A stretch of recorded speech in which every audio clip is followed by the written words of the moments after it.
All right, we'll record a message, and some of the lecture for today, guys. Today is 1/19/2021.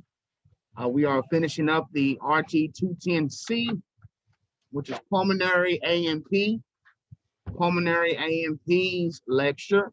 We will ask a few oral practice questions today from the oral exam, and we'll talk about some of the homework that was given out. You had a nice little amount of weekend. I hope everybody stayed safe. So a couple of things I want to put out there. If you have missed an exam, tomorrow is the last day to make up your exam. If you have an exam out there that you're missing, you didn't do it for whatever reason, you're not in the hospital, then tomorrow is your last day at 6 o'clock. So tomorrow after the class in the lab is complete, I will log in for those who need to take whatever test. If you didn't take test A or if you didn't take test B, when you log in, you can take that test. Okay, now I will allow it virtual for those that have the COVID or whatever issue that you can't come and you're in quarantine.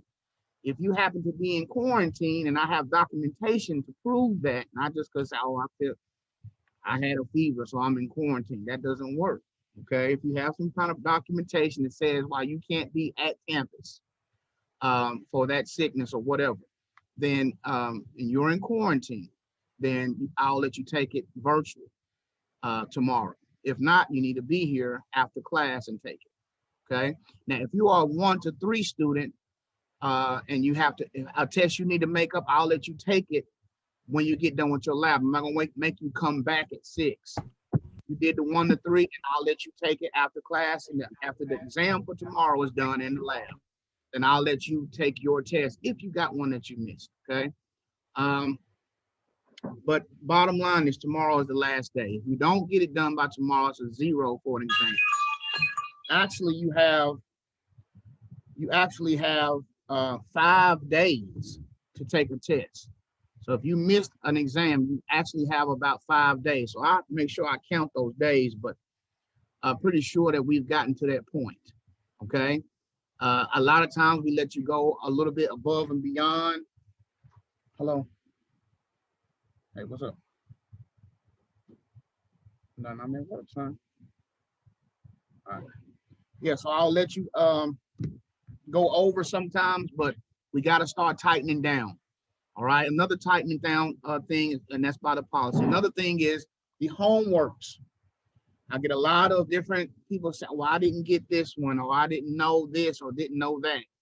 And just so it's clear, if you are in quarantine, that does not excuse you from doing the homework or studying. Okay. Studying, watching the lecture, doing the homework, submitting assignments. The only thing that's different when you're in quarantine is, of course, is taking the test up here in person. Of course, you can't come, right? But that's the only thing that's different. All right. If you're in quarantine at home, then you need to be still watching the lectures, taking the notes, and turning in the homework. There's no compromise on that. All right. As of today, I have not taken off on anybody's homework as far as points. If you didn't do a certain assignment, you might not have gotten attendance for that day, but I didn't strike you down for homework. Everybody in here still has 100% on all the for homework A and homework B. Okay. And homework C is, the last one I will give today is today. All right. Starting with RT-210D and beyond. If you miss an assignment, a homework assignment, you don't turn it in by the deadline, that's points taken off. All right. I've already explained that for each module, you have 100% already for your homework. So if there are 4 homeworks, just for example, say RT-210D has 4 homeworks, okay? And you only do 2 of them throughout that module when I give them, then your homework grade for 210D is a 50%, okay? If it's 4 of them, that means there's 25. If you miss 2, then that's a 50, okay? If you do all 4 of them, you keep your 100. If you only do 1, you have a 25%. If you do 3 of them, you have a 75%. So you see how this is going, okay? So it's very important that you turn those in, because those homework grades can keep you could be the very little points you need to push you over to 75 to go on to 220. All right. So make sure you do those. Now that's starting with RT 210D. All right. As of now, everybody still has 100% for A and B and so far C. Okay. Now that talks about the last day to take tests and then the homework grades. The next thing I'm going to reiterate is tomorrow. Alpha students are 1 to 3, and my Omega students are 4 to 6. We can modify that a bit. I have my second dose of the corona vaccine tomorrow. I have to be there at the hospital at 12:30. So there's no guarantee that I'm going to be right back here by 1. So Alpha students, come at 2. All right? Because it's only going to take you 30 minutes to take the test, and tomorrow is the hand washing lab. That's going to take 5 minutes, and you're done. Okay, so just come at 2 if you're an Alpha student. 2 to about 3, right? 30 minutes for the washing, and then 30 minutes for the lab. Okay, Alpha students 2 to 3. Omega students, you can come in at start coming in around 3. All right, I don't mind, because by the time the first group is leaving, the other student coming in, that's fine. If you want to get it over with early, you can come in around 3 and take your test, and you'll be here from about 3 to about 4, okay, or 4:30 at the least. Now, if you can't come until 4 because you already have your job situation, then that's fine. I'm not going anywhere. Okay, I'll be here till everybody's complete. So if you have to come at 4 to 6, then that's fine with me. Okay, I'm not going to say you just can't, you just missed it. All right, I'm not going to do that. But if you want to knock it out early, you can. All right, so again, Alpha students, don't come until 2 o'clock because I might not be here. I'm going to be taking my second vaccine. All right, Lord willing, I'll be all right after the vaccine, but I'm going to take that second vaccine and then come here. All right, so that's how we'll do that. And the last thing before the lecture is pop quizzes. I'm finding that, and we've talked about it, that a lot of students are not getting the full effect of 210 because there are no quizzes or anything that's holding you accountable other than tests. Okay. And so when you take your test, you memorize whatever you need to memorize. Some students just memorize and then take the test. Sometimes I'll go over sample test questions and you're memorizing these test questions, and then because they're getting on to the next levels and not retaining the information. And the reason why you're not retaining is because there's a lot, well, students are not retaining is because a lot of it's being done by memory. And you memorize, but you don't know how to you memorize A and B, but you don't know how to put A and B together. Okay. And that's because there's no extra going in and being accountable for other information. Okay. So pop quizzes will be spread out throughout now and the rest of the term. I'm not going to be able to do these. Do what? Say what? Oh, my apology. I didn't know it was off mute. Oh, okay, no problem. So the pop quizzes will be spread out. Okay, you'll have 3 to 5 quizzes from here to the end of the term. Okay, and of course it's a pop quiz, so you won't know. But the pop quizzes are comprehensive in nature. A lot of students are not going back and looking at the previous modules. That's very important. You cannot forget about cardiac A&P just because we're in pulmonary right now. All right. You may have a pulmonary exam that has 6 cardiac A&P test questions on it. So if you totally disregard A and focus on just C, or B and focus on C, then you're not going to get the meshing of it when it's time to move on. Okay. And that's why a lot of students bomb the final, because the final has everything, but because they memorize A, B, C so good that when they got to that point, the final didn't keep them from moving forward. Okay. They were able to move forward, but barely. And then when they get to these other levels, they're not able to comprehend it and put it together. All right. So these quizzes, when I give you, I say pop quiz, it'll be on Canvas. You'll go to it and take it. You'll have like this first one I got, not today, but when I do it, it's 12 minutes. All right. So it will be virtual because I don't know when everybody's going to be here, but it will be virtual. And you only have 12 minutes to complete it. So it won't be like you have like a minute a question or a minute and a half a question. It's like 10 questions or 8 questions, something like that. And you won't have time to look up everything because they spread out A, B, and C. Okay. And so that means when you're looking and you get out of class, go back and study the other modules, watch videos, lectures, whatever you need to do, read, look at your notes, because it's important that you're able to put all of the stuff that you've learned together. Okay. And that is going to be a way to make sure it forces the student to go into the book, like the workbook that I gave. The workbook work that I gave, chapter 9, forced you to go into the book to find those answers. All right, because it really goes right along with the book, but it makes you go along. And so that gets you in the process of reading and studying the Egan's book and going deeper than just the lecture. Okay, we have to be accountable of what we're putting out there. Okay, it's a lot of students, so everybody has to tighten up your boots and be accountable, because it's not like we have 6 people and I can really guide each student. But since we have 20 students and it's online, it's hard for me to do that. So you have to be accountable. Okay, so those will be going forward. And that's it. So let's get started with the lecture. Still only have 13 students that are live. So, I mean, it is what it is. All right, let me share my screen. Question?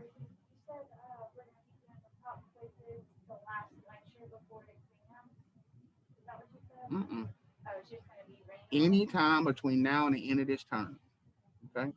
Anytime. All right. I'll already have it in there, and then I will say, okay, guys, everybody go to the module and look in the pop quiz. Okay? The pop quiz will be responsible for the notes for D also with that pop quiz. Yeah, depending on when I give it. But like I said, it's comprehensive in nature. So it's going to be complete. It's going to comprise of everything. But it won't be, if you haven't finished the lecture for D, then I'm not going to give you questions on the pop quiz that's got stuff you haven't covered yet. Okay? So the pop quiz, they're going to be for grade? Yes. The way I'm grading the pop quiz is that, you know how you've got A, B, C, D homework grades? Well, K is a homework grade as well, but K is CPR. There is no homework assigned for K. Okay, so what I'm going to use in the spot of K is an average of your quizzes. So say we have 5 quizzes and you have 100 on every last quiz. Then for your RT210K homework grade, it'll be 100. But if you get a 10 on the one and then you get a 50 on one and a 40 on the other one, right? And I average that grade, that's going to be your homework grade for K. Whatever your average for your quizzes are. All right, so that means take it serious, because it is going to affect your grade. All right, here's the lesson plan. We left off yesterday or Thursday. It's been so long.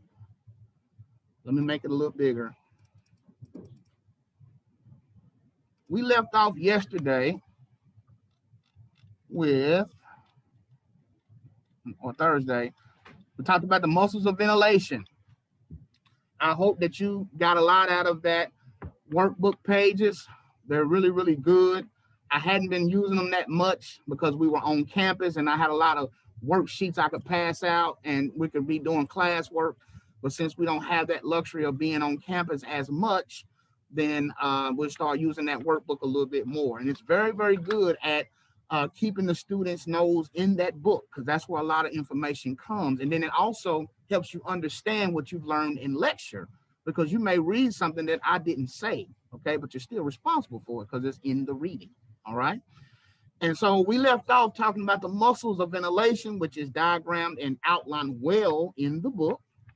And so we talked about the diaphragm, we talked about the accessory muscles. Then we stopped at types of breathing. Now, this is where we're going to talk about the different breathing patterns. There are different types of breathing patterns that are noted and seen throughout the hospital. Different reasons, different issues can cause students, or not students, but patients to breathe differently, okay? So this is the types. This is, make sure you understand this terminology, because when we talk about breathing patterns, we're going to be talking about in these terms and not just he was breathing fast, right?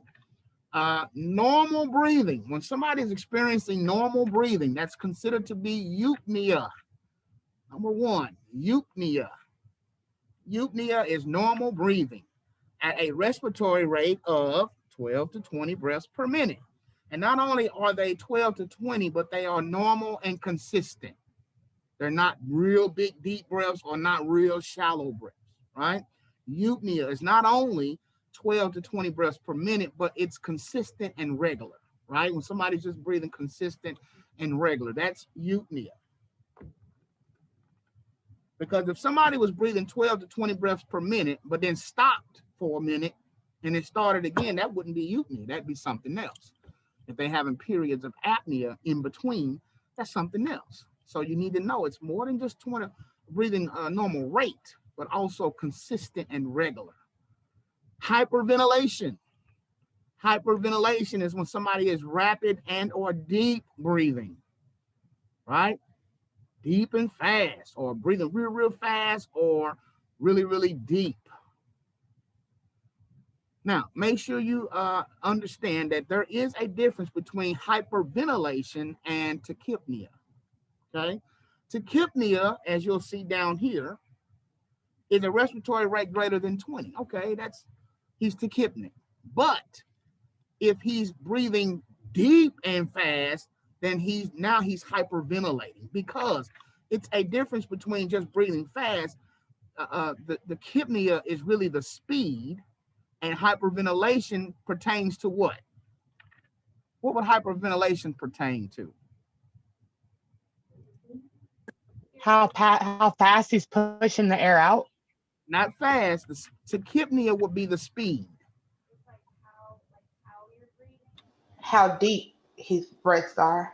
It's deep, but it's something else I'm looking for. Ventilation. What is ventilation? No. Think of your AKAs.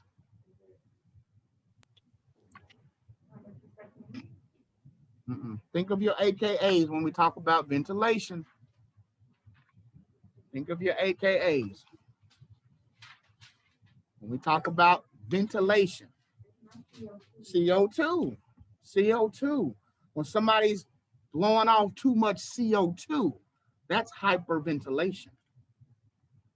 Blowing off too much CO2. You got to make sure you know that ventilation is CO2. It is respiratory. It is an acid, right? It is capnia, and it's also carbia. Don't forget those AKAs. So when I say somebody's tachypnic, I'm just saying that he's breathing faster than 20, right? His respiratory rate is like 25, 26. That's tachypnic. Okay, he's a bit tachypnic. But if he's starting to blow off too much CO2, now he's hyperventilating. Okay, his ventilation is the movement of CO2. Okay, CO2 is ventilation.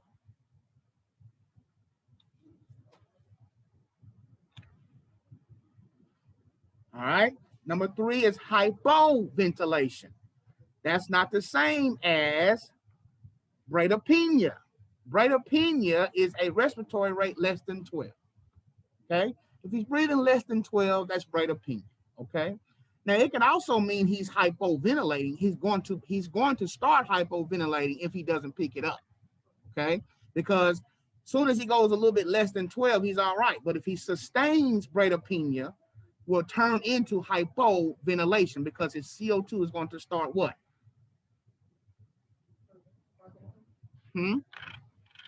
If he's hypoventilating, then his CO2 is building up. It's building up because we exhale CO2, right? And if we're barely breathing, then the CO2 level in your body is becoming higher and higher and higher. And so that means the body is becoming what? What's another AKA for hypoventilation or ventilation? His body's becoming what? Acid. Acidotic, because CO2 is a what? Acid. So if you're building up acid, his body and his pH is becoming acidotic. His blood is becoming acidosis. Respiratory acidosis. Why is it respiratory? Because it's ventilation. It's CO2. CO2 is ventilation. It is respiratory. It is an acid. Okay, that's why I gave that to you early. Make sure you say that to yourself so you can get that understanding. Okay, because when we get to acid-base chemistry, you're gonna have to know this. All right.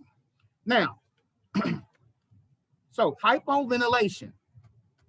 Hypoventilation is slow or shallow breathing because and what it's doing, it is building up CO2 because you're not blowing off enough. So I even write it right here. Not blowing off.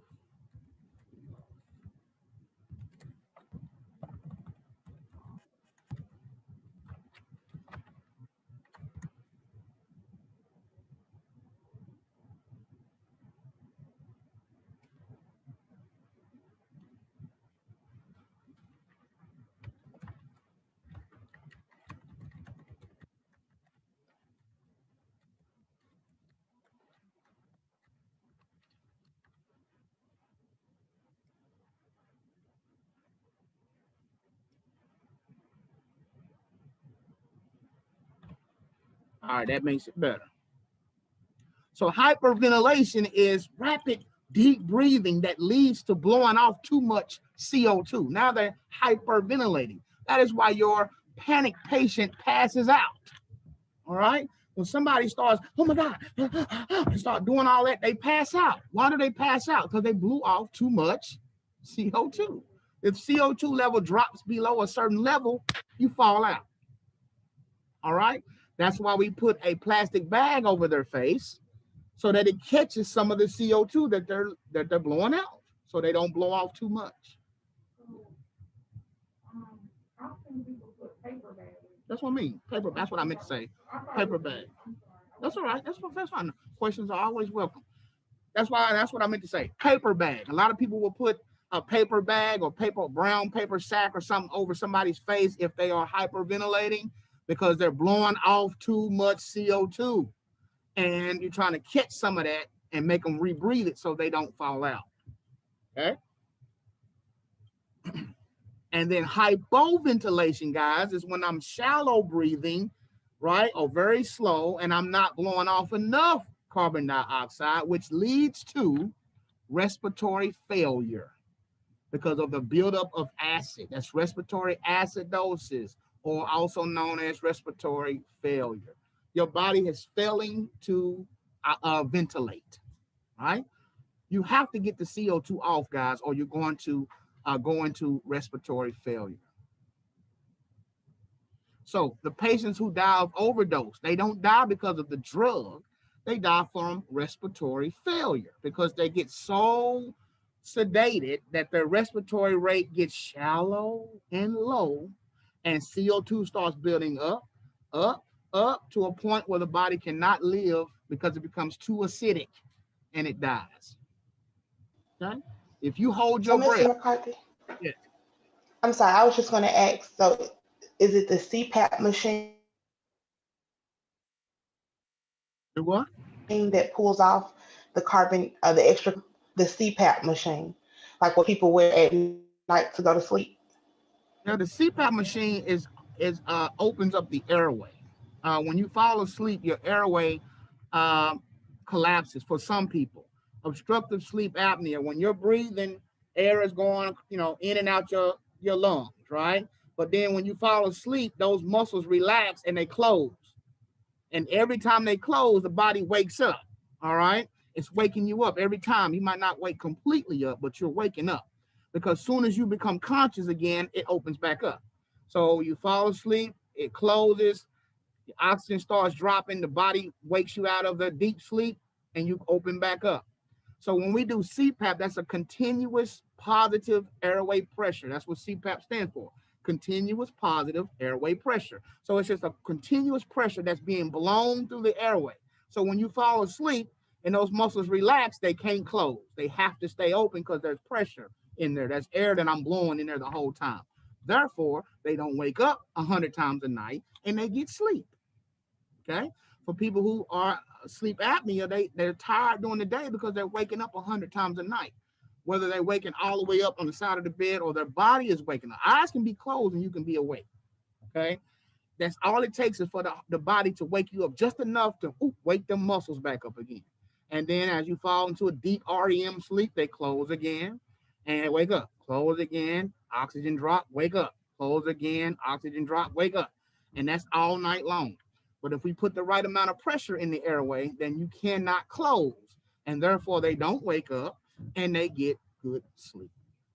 Okay? So that's why we use the CPAP. All right. Now, what else did I say about CO2? It's also capnia and carbia. Okay. So if CO2 is carbia, then hypercarbia is a high CO2. If CO2 is also known as capnia, then hypercapnia would be what? High CO2. CO2. Okay. Capnia, carbia. Go get your AKA sheet out. Get your AKA sheet out about the CO2 so we can make sure we understand how these terms coincide with each other. And I'm gonna write it on the board.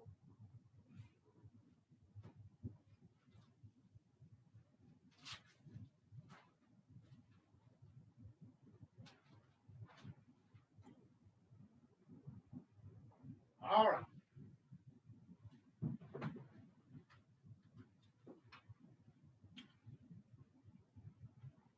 So CO2, aka acid, aka ventilation, aka respiratory,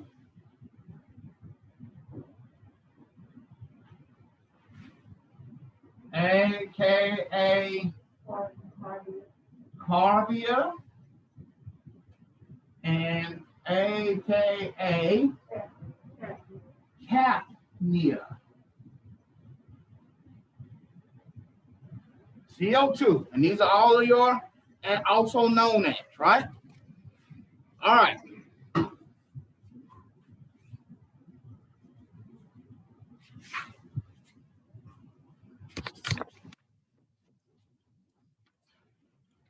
Now, let's look at this. If I What's that last C word? I can't see it. What's that? That's capnia. No, the one before it. I'm sorry. Carbia. Okay, thank you. RBIA, carbia, like carbon. All right, so if I'm hyperventilating, then I have a low what? CO2. And then if I hypoventilate, it's going to give me a high CO2.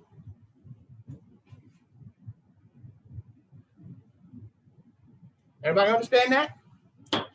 If I hyperventilate, I'm blowing off too much CO2, so my CO2 is going to get low. If I hypoventilate, that means I'm not blowing off enough. I'm bleeding shallow and slow, right? And if I'm doing that, I'm building up CO2. Hey, can you lower that a little bit? I can't see it. Hey, let me move it up here on this other thing right quick.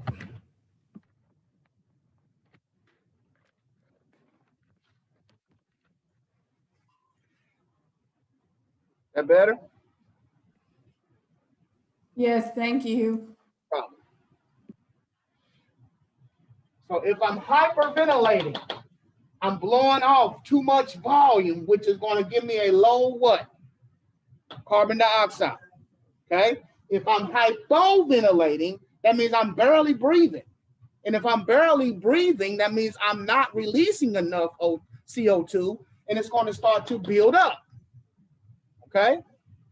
So knowing this, I want you to tell me what this equals. I want you to focus on these two terms, carbia and capnia. Focus on carbia and capnia.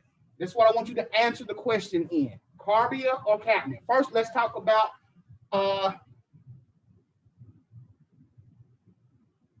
capnia. We're going to talk about capnia, okay? Answer this question.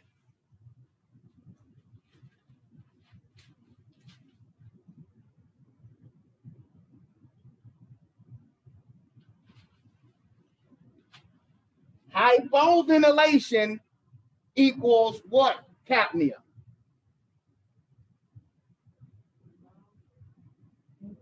Hypoventilation equals what type of capnia? Hypercapnia. Hyper. What's hyper mean? More than normal, right? Hypercapnia. See that? Hypoventilation leads to hypercapnia because hypoventilation, I'm not blowing off enough. Hypoventilate, higher CO2. Hyper means high, right? Hypo means low. So if I'm talking in terms of capnia, hypoventilation will lead to hypercapnia. Got it? What about this? Hyperventilation equals what type of capnia? Hypocapnia.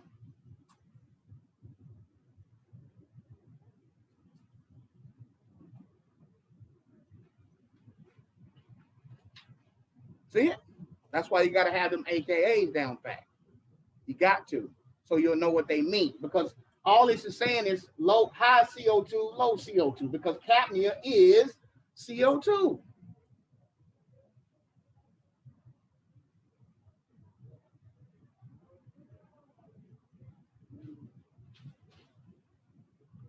What about carbia?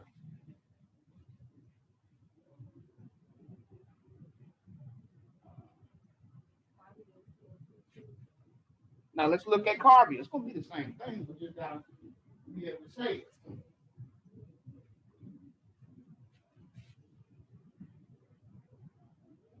If I was talking about carbia, because you never know what the word is going to say on the test. You never know what they're going to use for that old CO2. They could use acid. They could use carbia, capnia, ventilation, respiratory. They could use any of that. You got to know that they all mean carbon dioxide. So hypoventilation will equal what type of carbia? Hypercarbia. So hypercarbia means a lot of carbia, a lot of carbon. If you're not breathing, you're going to be building CO2. What about hyperventilation? Somebody blowing real deep and hard. What's going to be the word? Hypocarbia.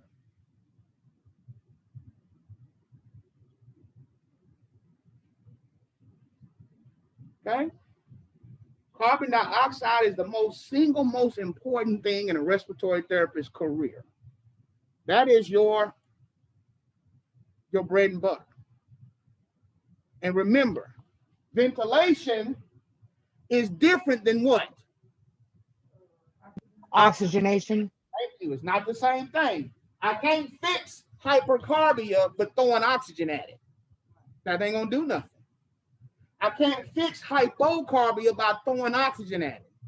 You don't fix a ventilation problem with oxygen. You can't do that. You don't fix an oxygenation problem with ventilation. Okay, in a roundabout way you could, but what I'm saying is they're two different animals. Okay, you fix oxygen problems with oxygen. You fix ventilation problems with more volume or less volume. Okay, if somebody has, let's see here. Let's do one more aspect of it, and then we're going to take a break. This is the normal CO2. The partial pressure of arterial CO2 is 35 to 45 millimeters of mercury. That is the normal value for carbon dioxide. Now that's what you definitely need to memorize.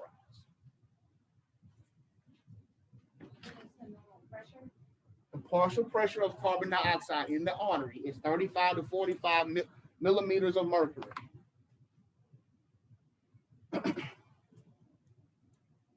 All right, so I want you to see this.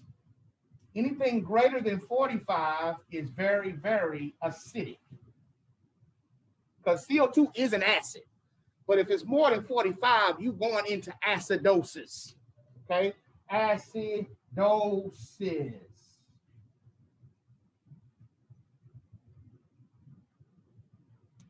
And anything less than 35 is losing its flavor, right? It's losing its acidity and becoming alkaline.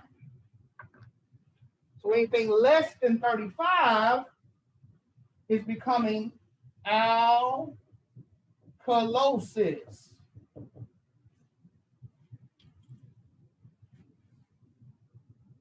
That is the normal. 35 to 45.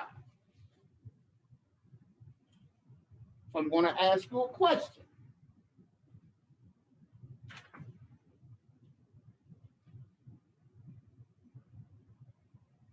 If somebody is, are you ready for the question?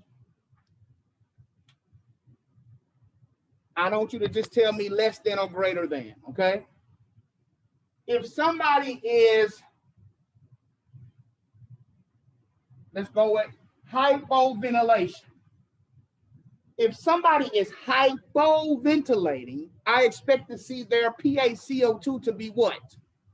Greater than Greater 45? than. So PaCO2 greater than what? 45. Excellent. If they're hypoventilating, they're not blowing off enough what? CO2. And it's rising and it's becoming greater than 45. Because that's the normal range. 35 to 45, that's normal. Anything greater than 45 is becoming very, very acid and they are hypoventilating. Anything less than 35 is when they're about to pass out because they're blowing off too much and they're hyperventilating. Okay? So you know that hypoventilation is a CO2 greater than 45 and a hyperventilation would be what? A PaCO2 what? Less than 35.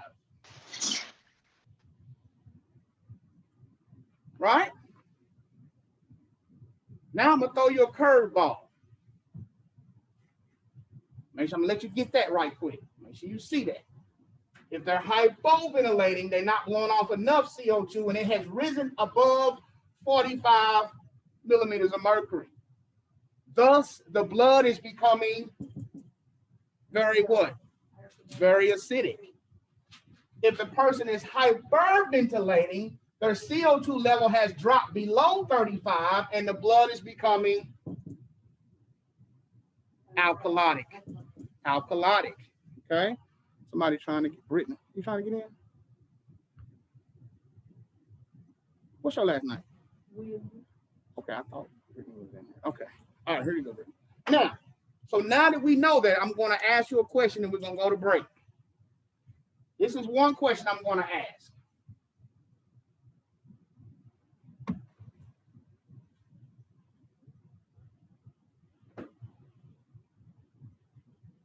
All right. I want you to know the term, either carbia or capnia. I want you to use either one of those. It's fine, okay? If I have a PaCO2 of 52 millimeters of mercury, what would this term be called in terms of capnia? I want you to write it in the chat. Don't nobody say it out loud. Write it in the chat personally to me. The question is, if I have a PaCO2 blood level of 52 millimeters of mercury, what would that term be called in terms of capnia? Write that in the chat.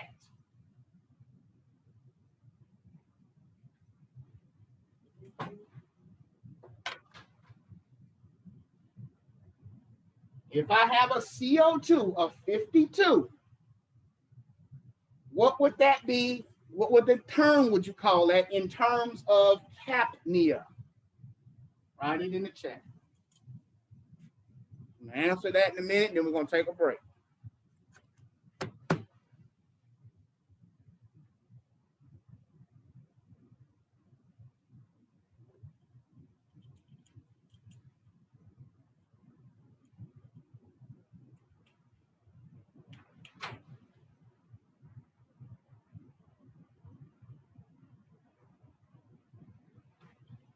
Do I have anybody saying anything? Oh, a lot of people already said, okay. Looking good. Talisha, look at it again, baby. The answer is, if they have a PaCO2 of 52, that means their CO2 is higher than normal, and a high CO2 happens because of hypoventilation. So hypoventilation, ventilation being capnia, would be hypocapnia.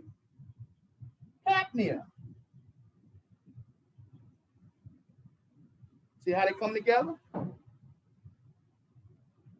Hypocapnia. This person is hypocapnic. Hypocapnic. I mean, I'm sorry. My bad. But see how I'm just testing it.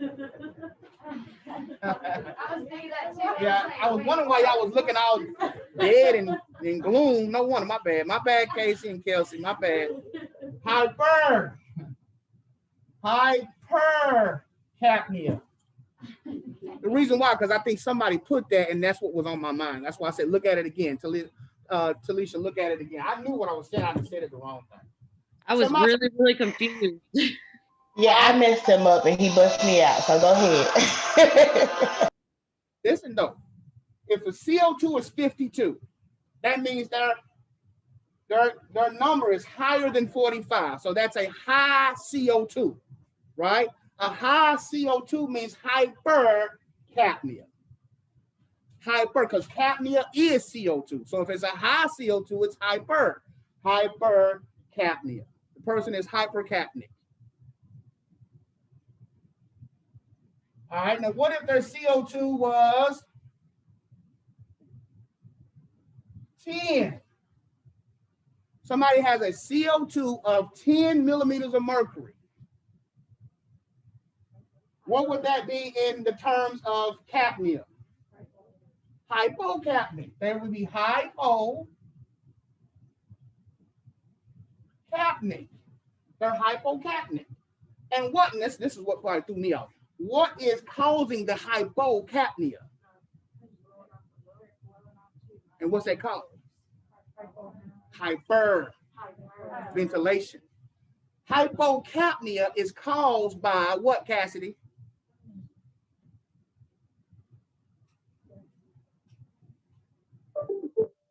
Can't hear you, Cassidy. You're muted.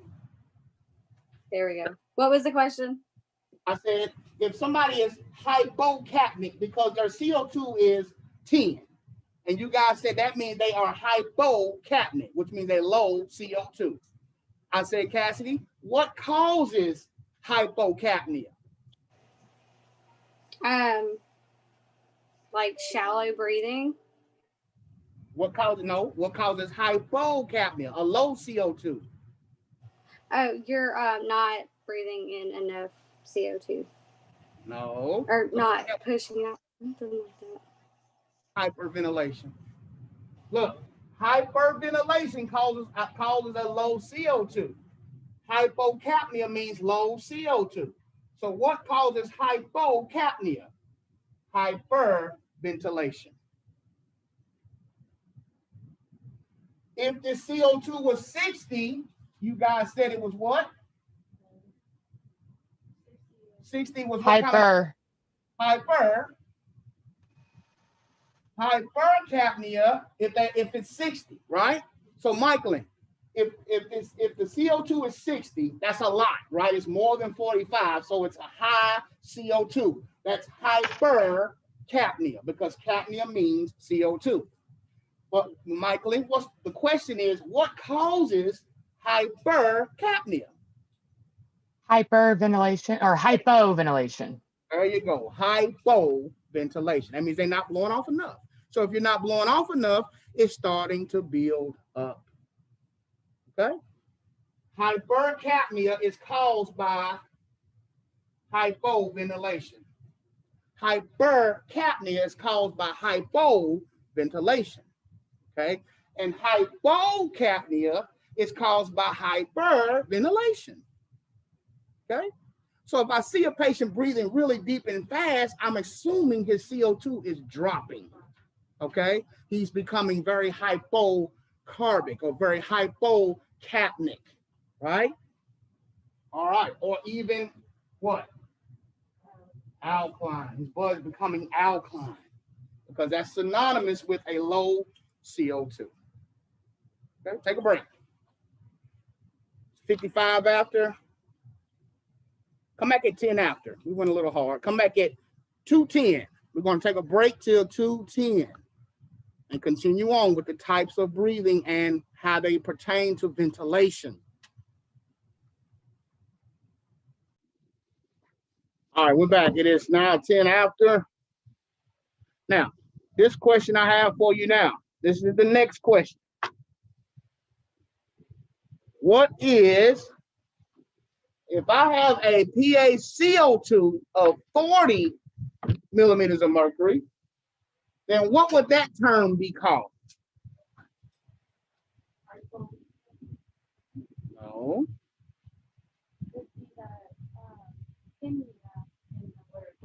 Huh? It will. Isn't it pronounced like Eupina? Eupina? There you go. Eupnea. Eupnea. Okay. Eupnea is what? Normal breathing. Remember, we just learned that eupnea means normal breathing. The normal breathing pattern is considered to be eupnea. If somebody is experiencing eupnea, then you expect their CO2 to be normal, right? 40 is right smack down in the middle. 40 millimeters of mercury is a perfect CO2. Perfect. That's what you're looking for when you get an ABG on a patient and you look at the CO2 value. You're looking for this range, but perfect would be 40. Okay, perfect. So that, guys, is how you need to be able to relate CO2 as it pertains to ventilation, as it pertains to respiratory, capnia, carbia, hyperventilation, or hypoventilation. Okay, hypoventilation causes a higher CO2, which is hypercapnia, hypercarbia, or somebody's becoming very acidotic, right? If somebody's hyperventilating, they're blowing off too much CO2 and they become hypocarbic, hypocapnic, or very alkalosis. Alkalosis. Okay? All right. Let's move right along.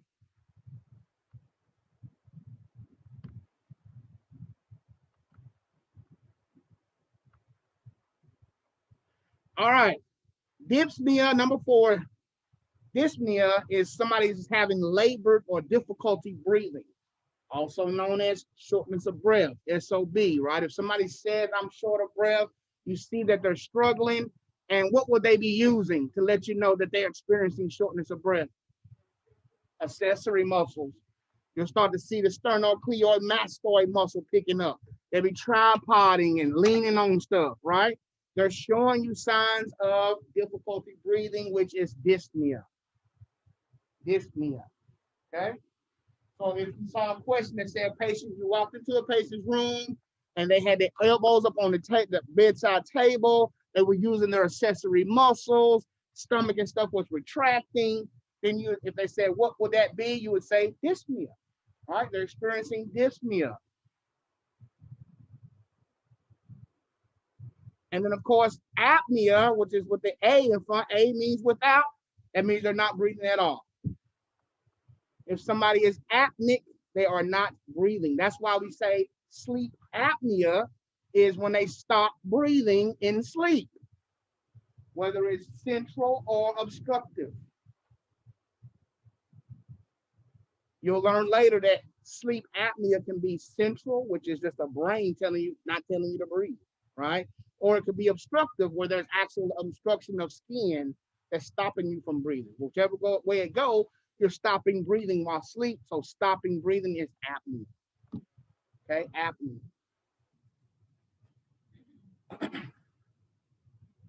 All right, the next one is called, these next couple ones, guys, are different types of diseases that cause these problems, or some type of injury or damage to the brain or body or heart can cause these problems. Biotts. Biotts breathing is several short, deep breaths followed by a long period of apnea. Okay? So biotts, several little short breaths, and then a long period of apnea, and then several short breaths, apnea. Several short breaths, apnea. It's textbook. That's called biotts breathing.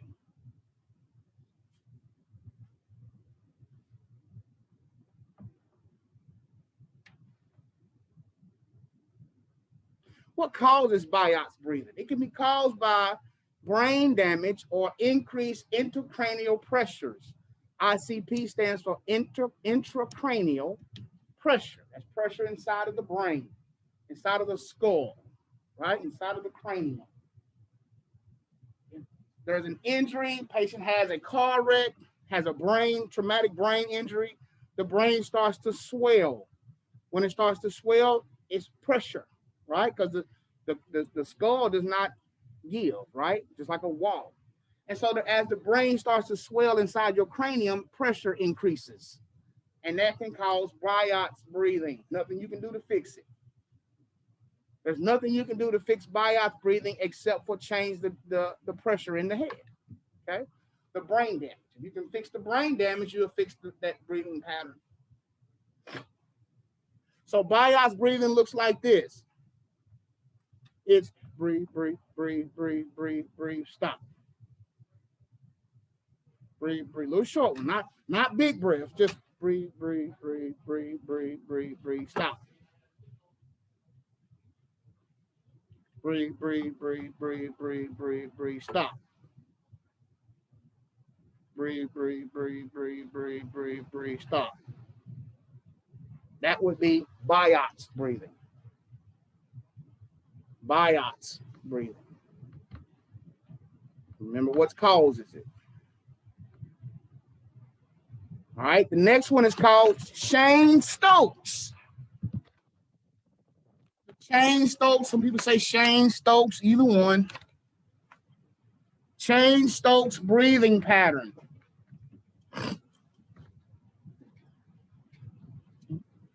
Cheyne-Stokes breathing pattern is a increasing and decreasing in depth and rate, followed by periods of apnea. So it's not just breathe, breathe, breathe, stop. It's short breaths, big breaths, short breaths, stop. Short breaths, big breaths, short breaths, stop. Short breaths, big breaths, short breaths, stop. See that? It's the difference in it's increasing and decreasing depth and rate of your breathing, and then followed by periods of apnea. That's called Cheyne-Stokes breathing pattern.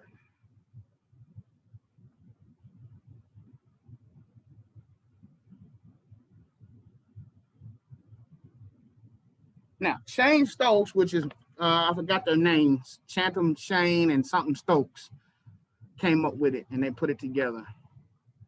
But it's caused by congestive heart failure, decreased blood flow to the respiratory center, and brain damage.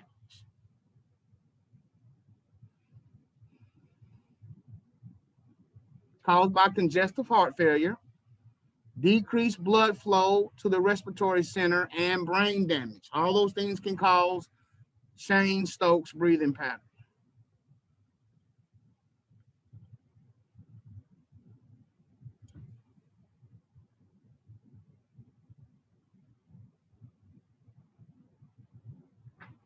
All right.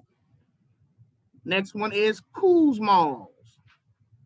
Kussmaul's breathing.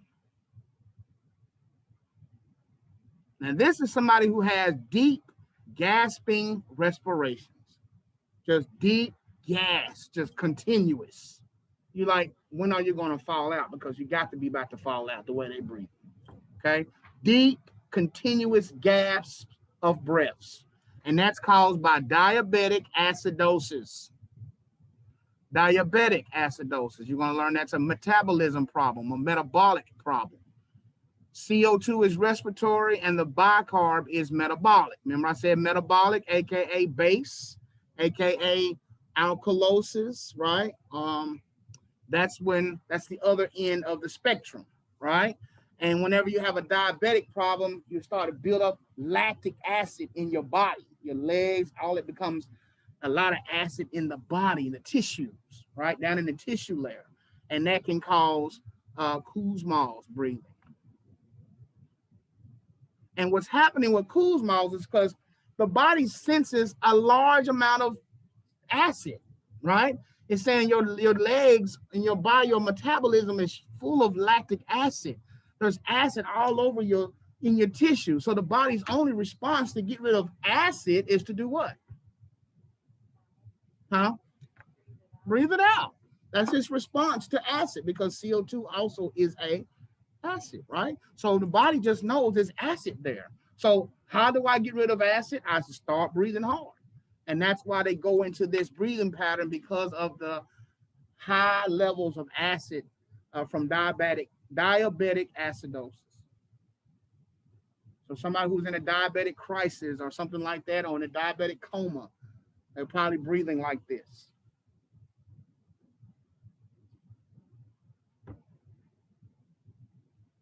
And that's when the bicarb becomes really, really low, because bicarb is a base. And if a lot of bicarb, you're very, very alkaline. But if you barely have any base, it turns into acid. Okay? And so a really, really low bicarb level, person will go into metabolic acidosis, which is indicative or can happen because of the diabetic acidosis. Okay? And then 9 and 10 is just a simple form, right? It's not as in depth as we just learned about hyper and hypoventilation. Now you see the difference.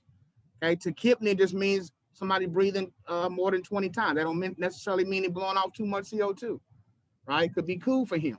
He just, bottom line, is breathing more than 20, okay? It's not hard to do. That's not a lot, okay? But more than 20 is tachypnea, and less than 12 is bradypnea. Only when we start talking about CO2 and all of that, when we get into the difference between those and hyper and hypoventilation, okay? So that's why I broke those down for you, so you can really see the difference between the two. Tachypnea means their respiratory rate is more than 20. The normal rate is 12 to 20. 21 is considered tachypnea. Okay, so you see that's just one more breath. So that doesn't necessarily mean that hyperventilating just because he's breathing 1 over the normal limit. Just means he's breathing 1 over the normal limit. So now he's considered to be tachypnic. All right. And if he's breathing 1 less than 12, then that's considered to be bradypnea. Okay, bradypnea.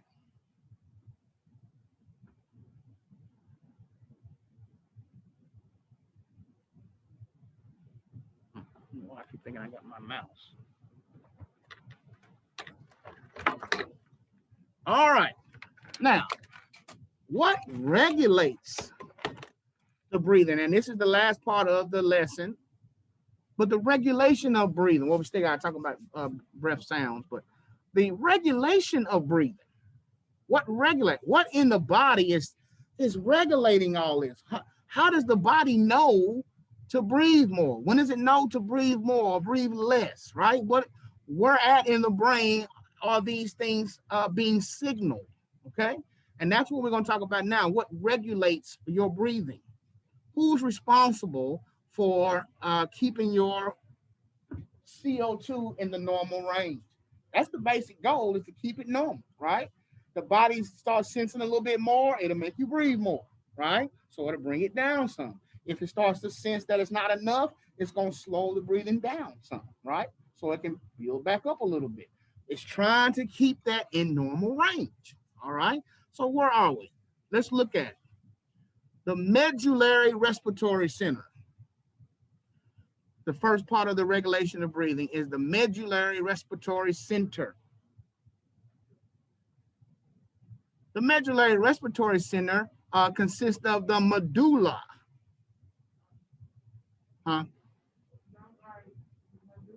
Oblongata. I think that's the rest of it. The medulla is the lowest part of the brain stem. Okay, the medulla. Let me see if I got my.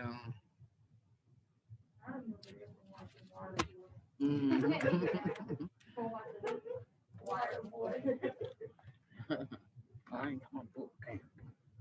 Hold on one second. I'm gonna see if I got this PowerPoint.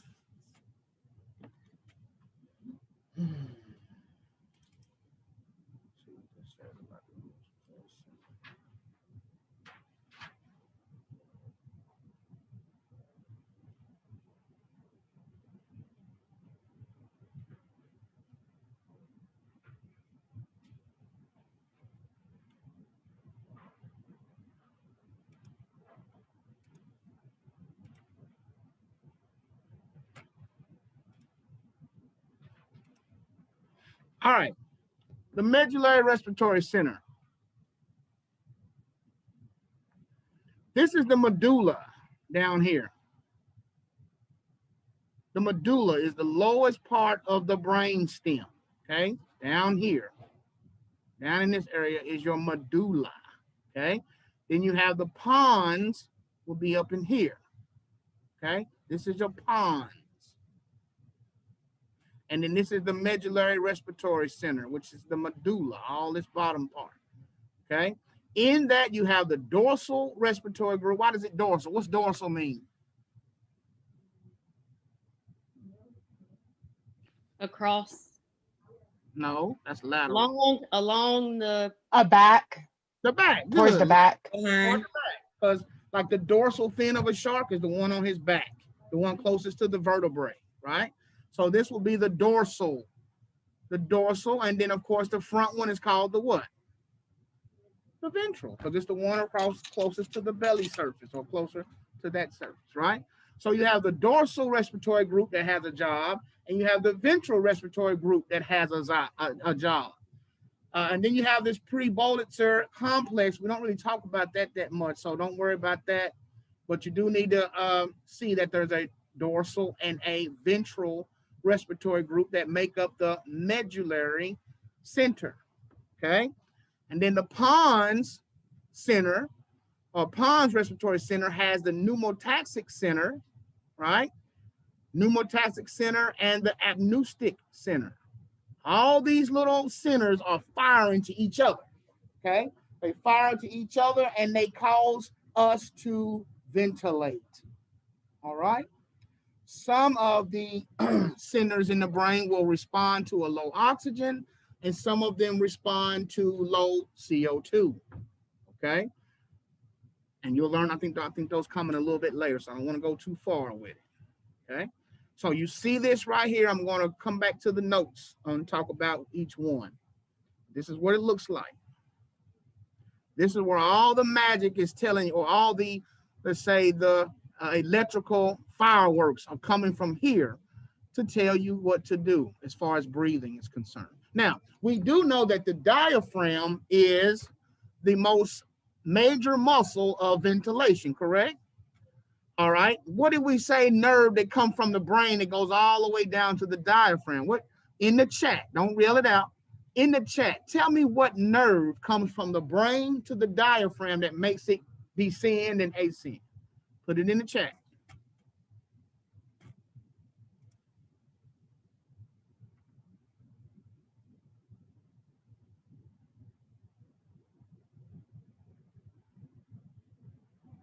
Good, Christian. Good, Charisma, Stephanie. Kelsey. What is the name of that old nerve that innervates? The word is called innervates or stimulates, okay? The nerve that stimulates or innervates the diaphragm is called the, good, Cassidy, Maria, Michaelin, good. Heather, good. The phrenic nerve. The phrenic, P-H-R-E-N-I-C, the phrenic nerve. That is the main nerve that goes from your brain down to your diaphragm and tells it to descend. When the diaphragm, which is a dome shape, right? When the diaphragm descends or flattens, it sucks those lungs open and they fill up with air, right? Because the pressure inside of the chest becomes lower than the ambient pressure. And that forces air from outside to come in. Because we said gas and volume run away from what? Pressure. Gas, good. Gas and fluids, they run away from pressure. So if the pressure is lower in the lungs than it is outside, it's going to run from outside and come into the lungs. Because the diaphragm flattened out, suck those lungs open like a vacuum. Remember I told you, put a balloon in your mouth backwards and suck like that. Your mouth, the pressure inside your mouth becomes real negative and that balloon is going to fill up in your mouth. That's what's happening in your lungs. That's how they fill up, okay? Because when that intrapleural pressure, right? The pressure between the pleura, which is the visceral pleural and the parietal pleural, that intrapleural pressure becomes negative, really, really low, right? And so if the ambient pressure, when ambient means outside, if the ambient pressure is higher than the intrapleural pressure, then the gas has to run away from the higher pressure. So comes right into the lungs, right? And then when you're ready to exhale, the diaphragm ascends, comes back up, pushes the lungs back up, and they, since they're elastic, they recoil, right? The pressure inside the lungs then becomes more positive than outside, and gas has to run away from the lungs and right back out, okay? That is the whole process of the ventilation, okay? That's the process of the ventilation. Runs away from pressure, okay? Runs away from pressure.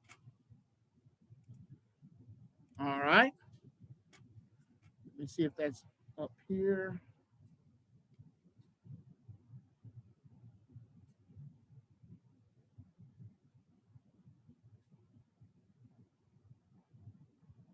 Yeah. Now, that what I just told you about, that's coming when we get into pulmonary mechanics about the changes in pressure. It's going to ask you, what is the pressure at resting intrapulmonary pressure? What is the pressure ambient and why does it move? So you don't have to know that for this test, okay? But I'm showing you that's what's coming, all right? But that is definitely what happens for that makes ventilation happen, okay? I just want to make sure it wasn't in here. All right, let's go back to where we were. Okay. So back to the medulla. The medulla, which is the lowest part of the brainstem, it contains widely dispersed respiratory neurons. The medulla has the dorsal respiratory group and the ventral respiratory group.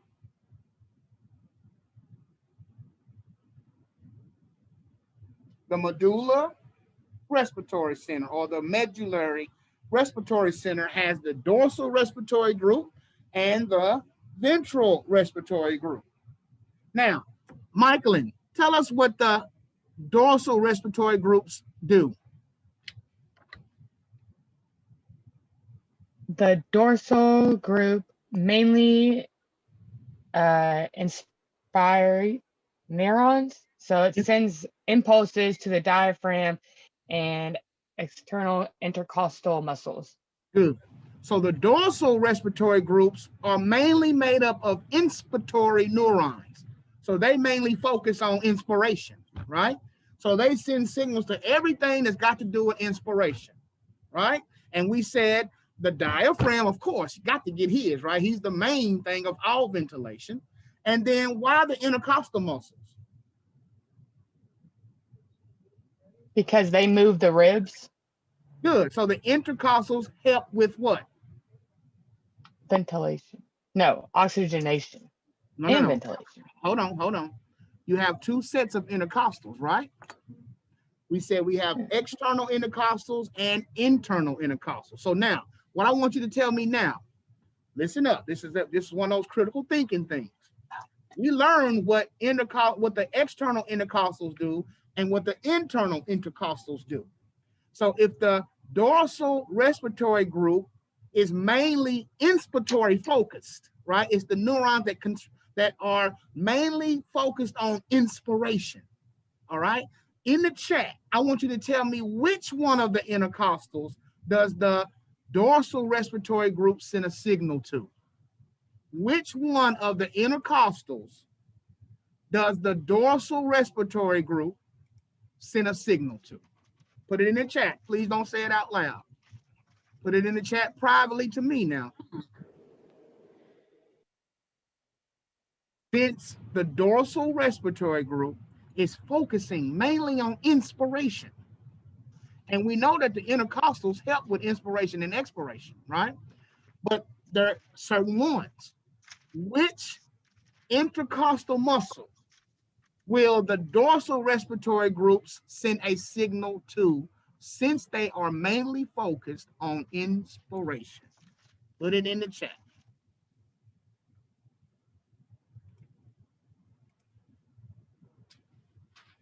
Good, Stephanie.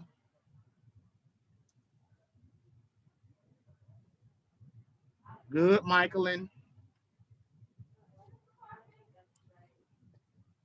I'll call your name if it's right. Somebody's iPhone. I don't know whoever iPhone is. That's correct. What you say? Your last name is Williams. No, I don't see Williams. Are you iPhone? Did you put an answer in? Okay, then you probably are iPhone. Yeah, I see you coming in. So Michaelin is right. Williams is right. Kelsey is correct. Christian is correct. Stephanie is correct. You put an answer in, Laura? Let me see, Laura. No, the ribs are the bones. The intercostal muscles are the muscles in between the costals. Costals mean rib. So the muscles in between the ribs are intercostal muscles. You got two sets, external and internal intercostals. So my question is, the dorsal respiratory group that focuses mainly on inspiration would send signals to the diaphragm and the intercostals. But I'm asking which intercostals would they be mainly sending signals to? All right, good, Heather. Good, Shatara. Christian's right. Kelsey, Michaelin. All right. So the answer is, and Charisma, I'm not looking for the location of the intercostals, but I'm looking for which particular intercostal would it send to.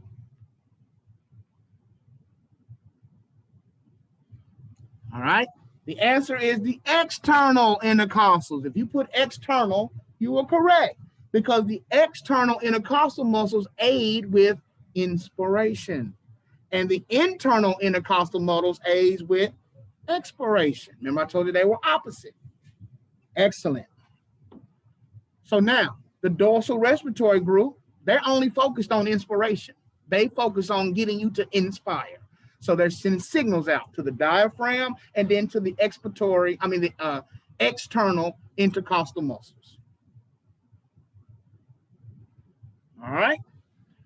The next group of medullary respiratory center is the ventral respiratory group. Now, the ventral respiratory group, they contain both inspiratory and expiratory neurons. Okay, they have both.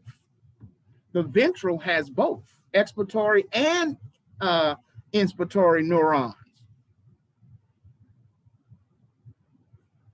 Now they're going to talk about each one.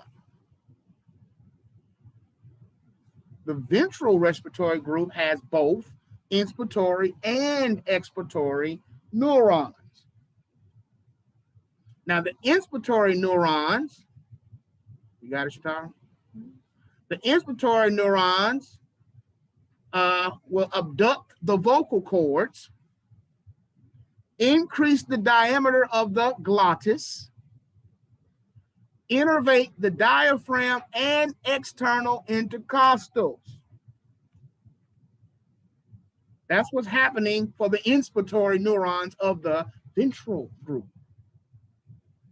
The ventral respiratory group does a few things, right? It has both inspiratory neurons and expiratory neurons. First, we're going to talk about what the inspiratory neurons of the ventral group does. They abduct the vocal cords. That means they widen out the vocal cords, right? They make the vocal cords become wider, right? Which increases the diameter of the glottis. What do we say the glottis is? No, it's the hole between the vocal cords, right? The hole between the vocal cords. So this is what's happening with the inspiratory neurons of the ventral respiratory group.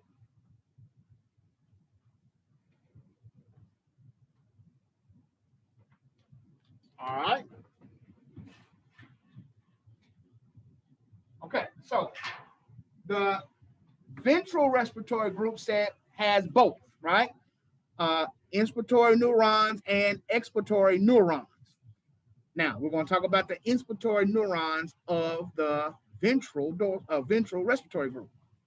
First thing it does is abduct the vocal cord. So these are the same.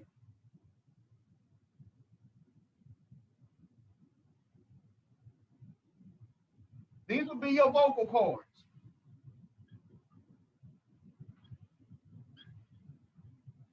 Right? So the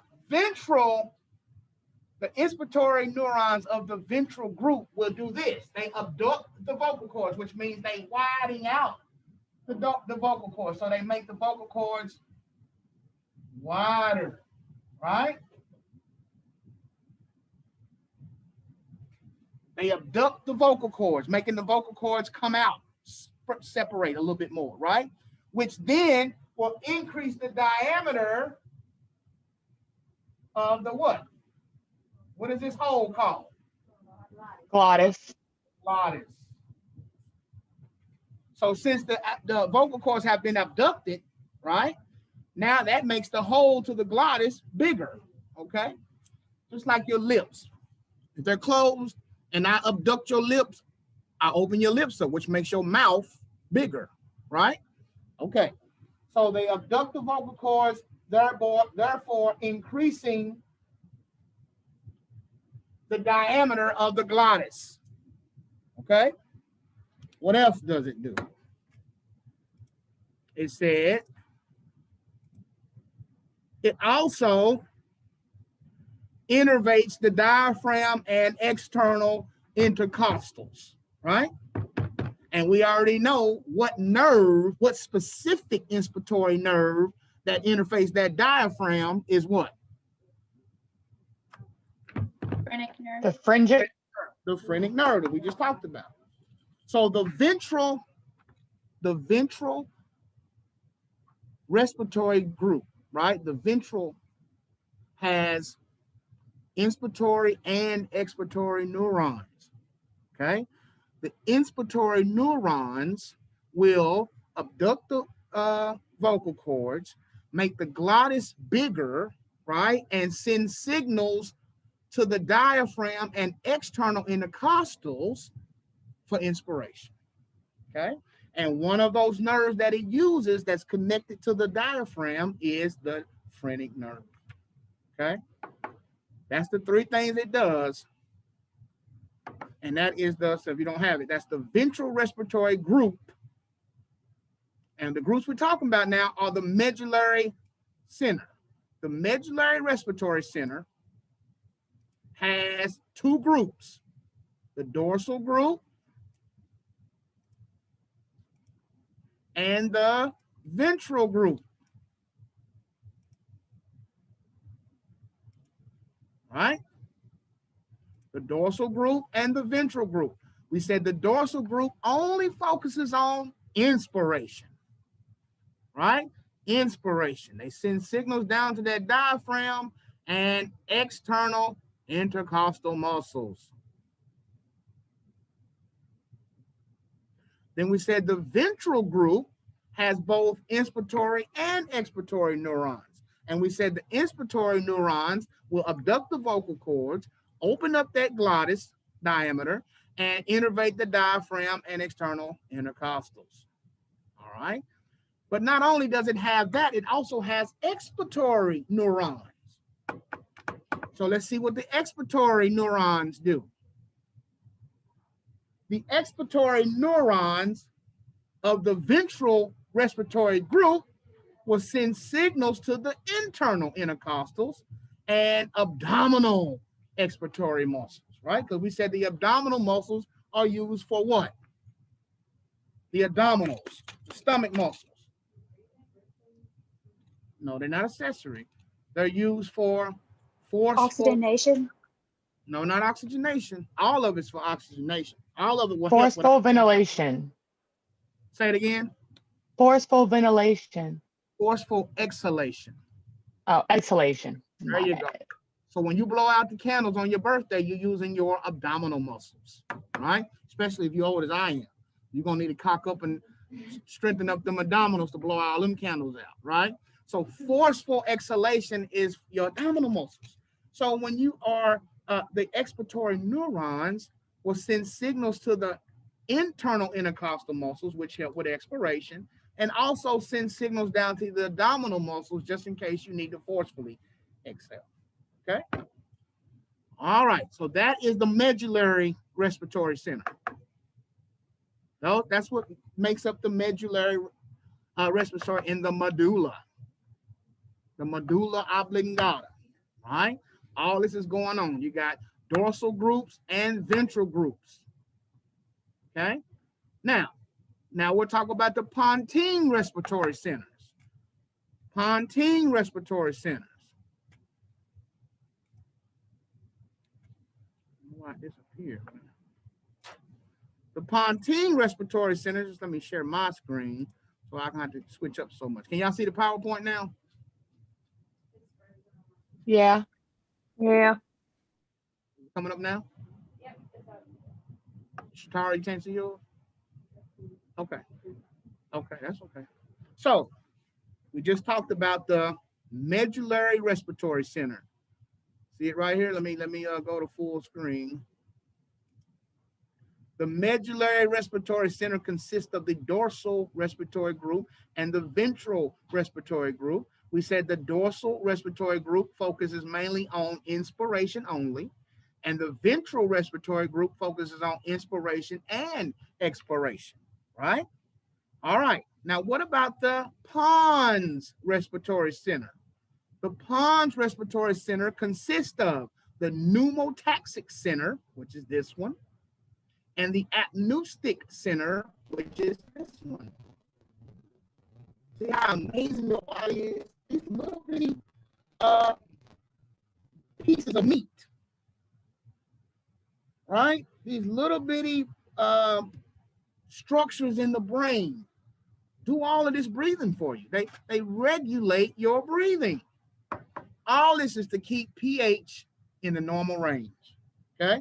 The number one goal, guys, of ventilation, not only is to make sure the CO2 is right, but the whole number one reason why we do this is the whole goal is to regulate pH, okay? Write that down. Bless you. The number one goal for ventilation is to regulate pH. We want our body's pH to be perfect, because if the pH is out of whack, you can't do anything, okay? If my pH is too high or too low, I cannot metabolize any medicines that they give me. I could give you medicine IV, but it'll come in and go right back out. It will never get processed or metabolized if the pH is not right. So if pH is not working, nothing's working.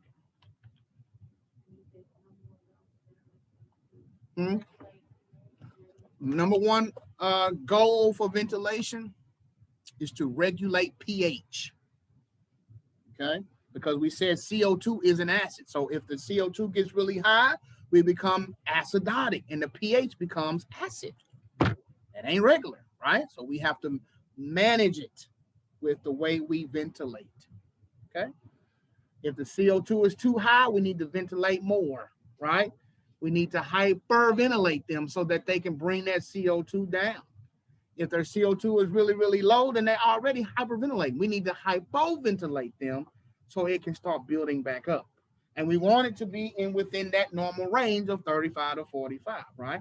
But that is a direct reason why we do it is to make sure that the pH stays normal, okay? All right, so let's look at the pons respiratory center and see what all consists of the pons.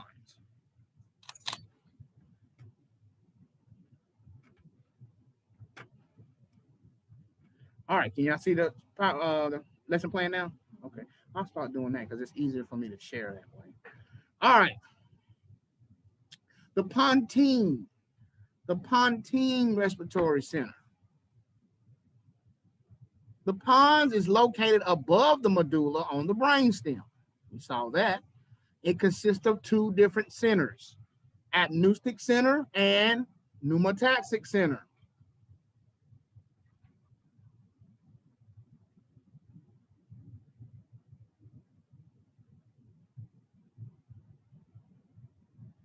The apneustic center sends signals to promote a prolonged, unrestrained inspiration. The apneustic center sends signals to promote a prolonged, unrestrained inspiration. Now, Kelsey, what do you think that is, Kelsey? What would be a unrestrained, prolonged inspiration? Give me an example.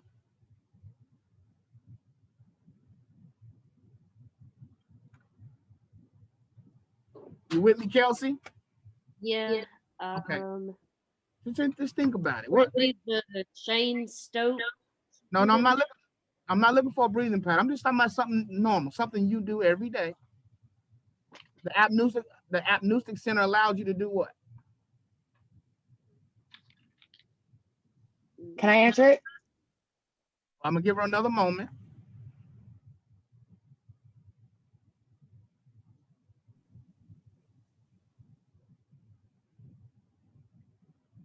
It promotes a Prolonged, unrestrained inspiration. What would that prolonged, be? unrestrained inspiration. Yeah, so what would that be for you, Kelsey?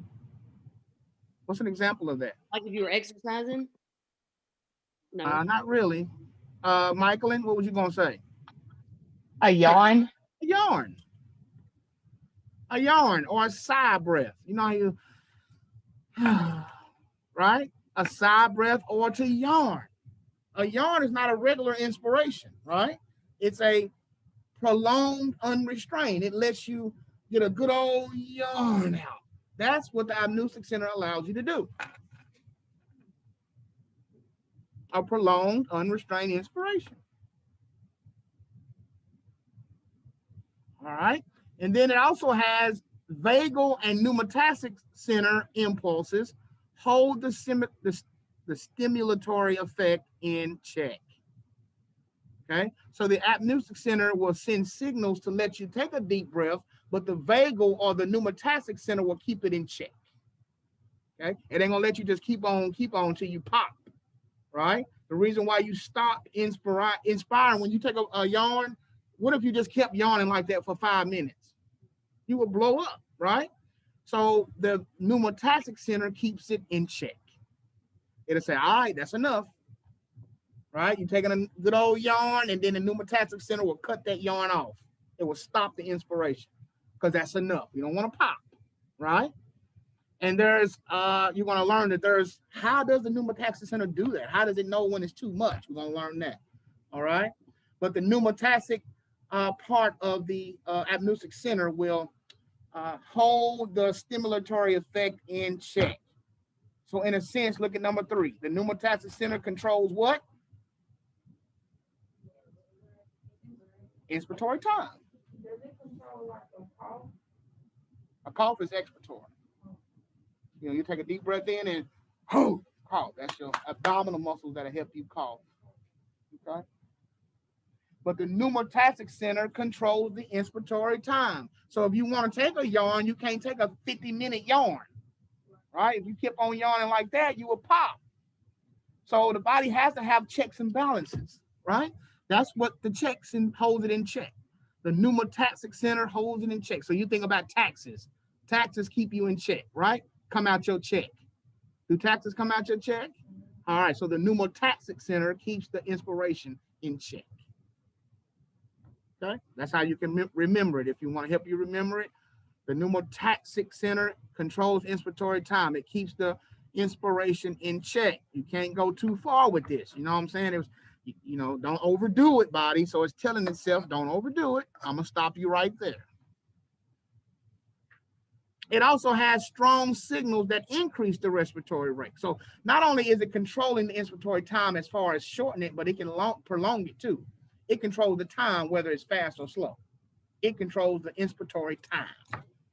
Okay, whether it's high, fast or slow, or long or short, it controls it. So they have strong signals that come from the pneumotactic center that will increase the respiratory rate. All right, so when we're running and exercising, we are metabolizing at a higher rate. And what's being produced with metabolism? What does metabolism produce? CO2. So the more you're working out, the more metabolism you're burning, the more CO2 you are producing, right? So then the pneumotactic center say, hey, we need to pick up this respiratory rate because CO2 is starting to build too much. Let's pick up the pace. And you'll start breathing faster, okay? Because it's trying to control the amount of CO2 in the blood. So the strong signals will increase the respiratory rate and also has some weak signals that come from the pneumotactic center that prolong inspiration and increase tidal volumes.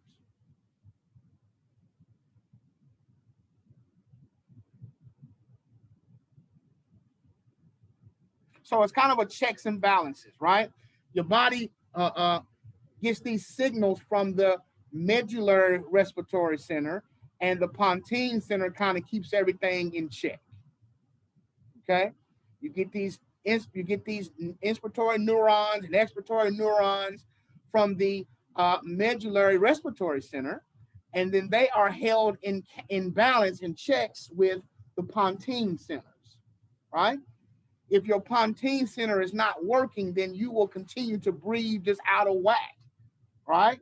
Because you got those inspiratory neurons firing, those expiratory neurons are firing, and if there's nobody there to keep it in check, it'll be running wild. That's when you start seeing all these different diseased respiratory situations, okay? So you have to have the pontine centers there. That's why we said these different these different chain Stokes and Biot's breathing. Those come from damage to the what? Brain. Pressure on that pontine center. Pressure on that medullary respiratory center starts throwing your breathing out of whack. You can't do nothing to fix that unless you fix the brain. All right. Now, how does the pneumotactic center know when enough is enough? That is C. The Herrenbuer reflex. You're going to see that a lot, all the way up. Okay, Christian. You're going to hear that all the way up throughout your respiratory career before you take your final and your board exam. That's always on there. Herrenbuer inflation reflex. The Herrenbuer reflex is simply stretch receptors. So like the stretch marks that's on your stomach or your hips or whatever, if you have, you probably don't have none. But me, I have some. Those stretch receptors, they didn't get the message, so they kept on stretching, right? But in your lungs, that doesn't happen. Once your lungs start to stretch to a certain amount, the Herrenbuer reflex say, hey, that's enough, you're stretching me. It sends a signal to the pneumotactic center to tell the apneustic center to stop. Okay? See how the chain effect is, the domino effect? We said the apneustic center will let you breathe, but the pneumotactic center will keep you in check. And all of the signals come from the medullary respiratory center. So the medullary respiratory center sends the signals. The apneustic center allows you to take these breaths. and the pneumotactic center holds it all in check. Okay? Say it again. The medullary respiratory center sends all the signals, whether to breathe or to exhale, to the body, right? The diaphragm and all those different muscles, right? The apneustic center will allow for those inspirations, either deep, slow, fast, or whatever. And the pontine centers, guys, hold everything in check. And they hold everything in check. One way is by those stretch receptors. Once you start blowing up a balloon, like say you're blowing up a balloon, you know when to stop, right? You can kind of just feel, if I blow one more time, this balloon gonna pop, right? So you stop, okay? Well, when you start taking a deep breath in, your lungs start to stretch, and they get to a certain point where the fibers start sending signals to say, hey, that's enough. You're doing a little too much, right? And so the stretch receptors send a signal to the pneumotactic center, and the pneumotactic center will tell the apneustic center to cut it off. See how that works? It's a chain of command. It's a chain of command. So we will be able to breathe to a certain extent until it starts to stretch. All right? Stretch receptors, they're located in the smooth muscle of the large and small airways. So the tracheobronchial tree is full of Herrenbuer stretch receptors. Okay? They're all up and down the tracheobronchial tree. It says it's in the large and small airways. They're located all down through, because the airways are just smooth muscle. The bronchioles are smooth muscle. Let's see what mine are. I'll show you.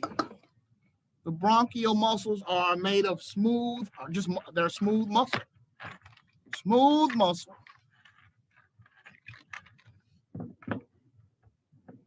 And when they start to stretch, the Herrenbuer reflex will say, hey, that's enough. You're stretching me kind of far.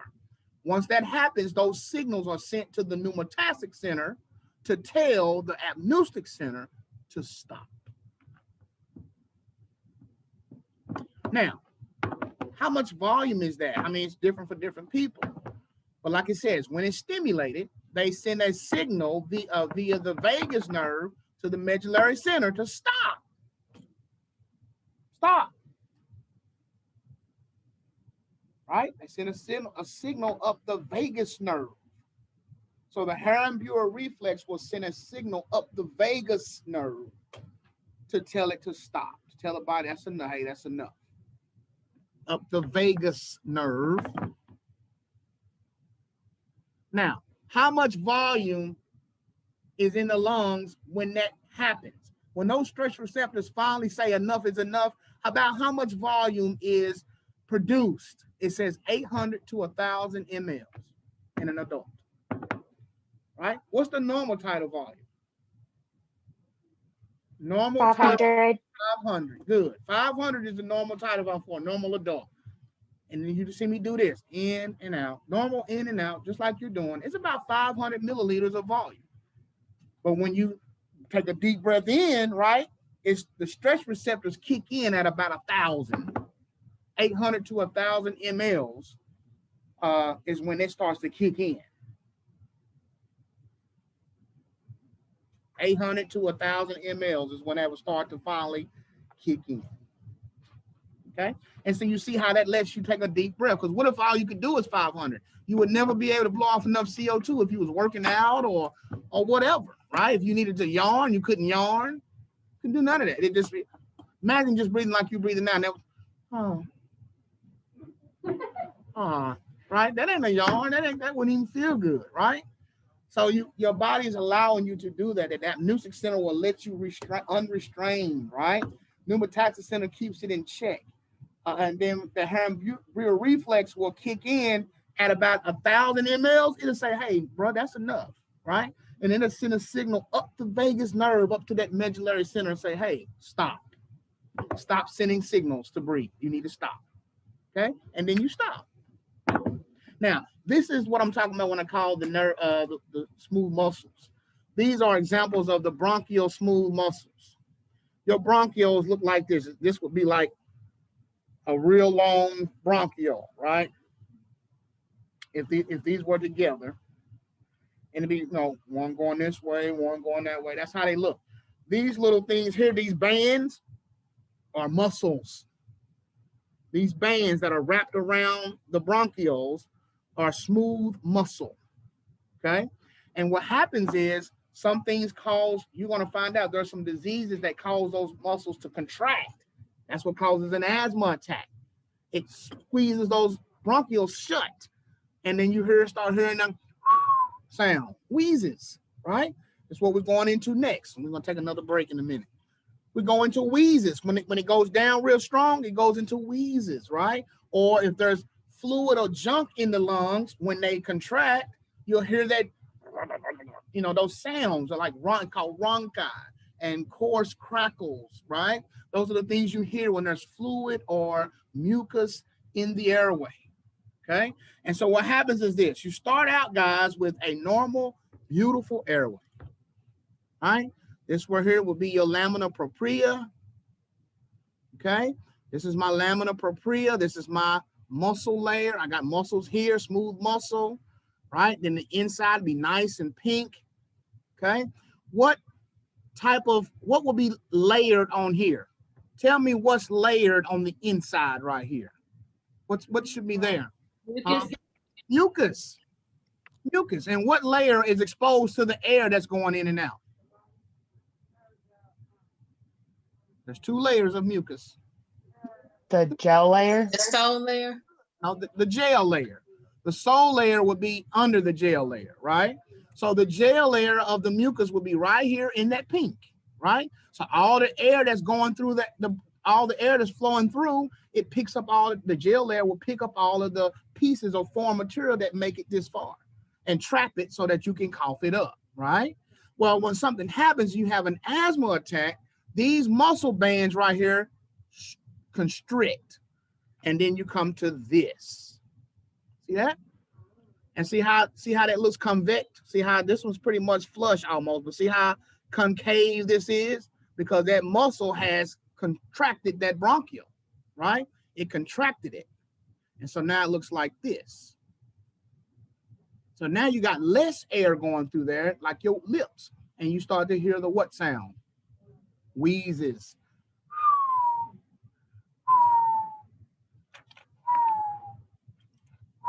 That's wheezes because the airway has been constricted. And this right here is just extra mucus. This is mucus, right? They're just showing you that not only will it be constricted, but then if it's inflammation, it can be mucus in there too. So not only do you have constriction, but now you got mucus in the way. So you hear wheezes and you hear rhonchi, like fluid going through a tube, right? You can hear that with your stethoscope. And we have medicine that you're going to get to when we talk about pharmacology. There's medicine called bronchodilators. Albuterol is the #1 bronchodilator. We give it, and then this happens.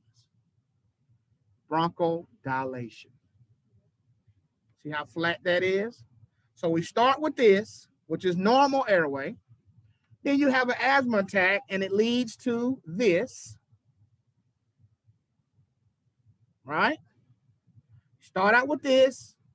You have an asthma attack, it happens to this. And then you take albuterol, and it ends up like this. Bronchodilation. Open up those smooth muscles. Will open up that, and then you can breathe again. Okay? That's what albuterol does. It's called bronchodilation. And then you no longer hear the whistling sound or the crackling sound, right? It's simple air, normal breath sound. Okay? You go from this, which is normal tone. We call that normal tone. Okay? And then we have bronchoconstriction. And then we have bronchodilation. Mm-hmm.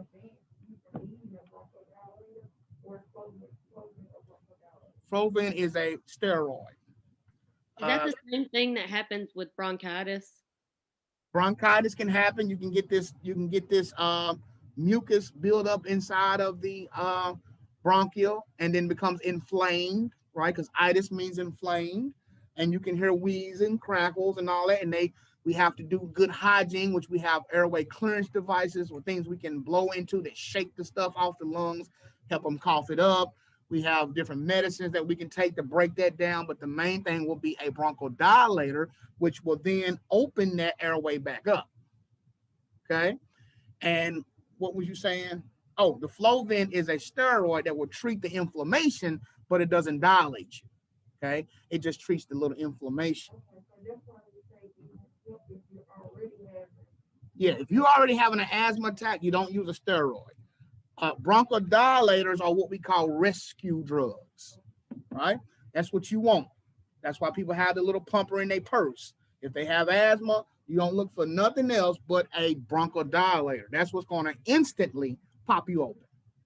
Here's Okay? one. Huh? Oh, I can't see. Let me see. Where'd you go? Right here. I don't see your camera. Did you turn your camera on? Oh, I see you now. Yeah, let me pin you right quick. Yeah, see now you have ProAir, which is the trade name for albuterol. We got ProAir, we got Ventolin, Proventil. All three of those are trade names for albuterol. So when we get to pharmacology, guys, we want to talk about all those different drugs, okay, and what they do to your airway. All right, but right now let's focus on the A&P. Okay, so good. See, I think that is it as far as the note-taking guide. You should have a breath sounds one in there somewhere.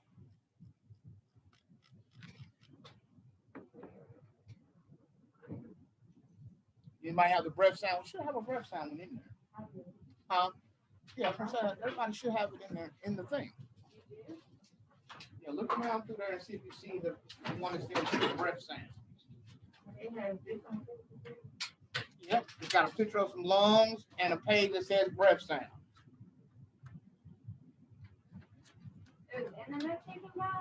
Yeah. It's part of the note-taking guide, right before you get to the next section. Right before you get to the next section. No biggie. If you don't, I'll try to find it and email it to everybody, but it should be in your packet. It might even been right before. This is the sheet here. This sheet here. And the one that says breath sounds.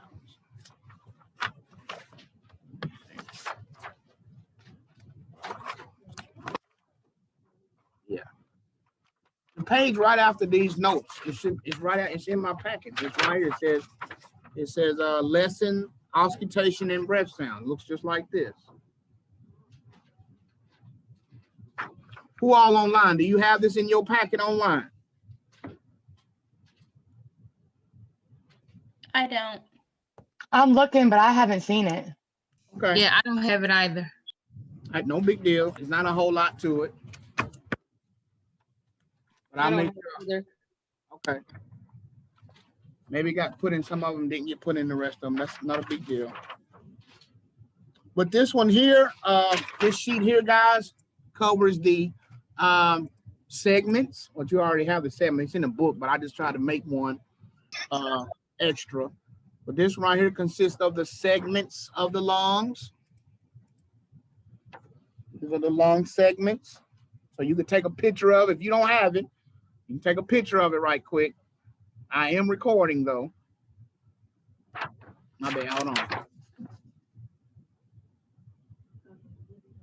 Hold it up, okay.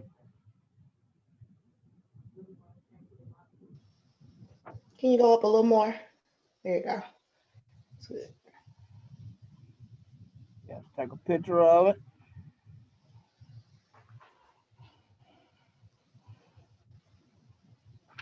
All right, and then the breath sound sheet, front and back. is the breath sound sheet. Take a picture of it and look at it. Take your picture, and then I'm going to turn it over. This is the back.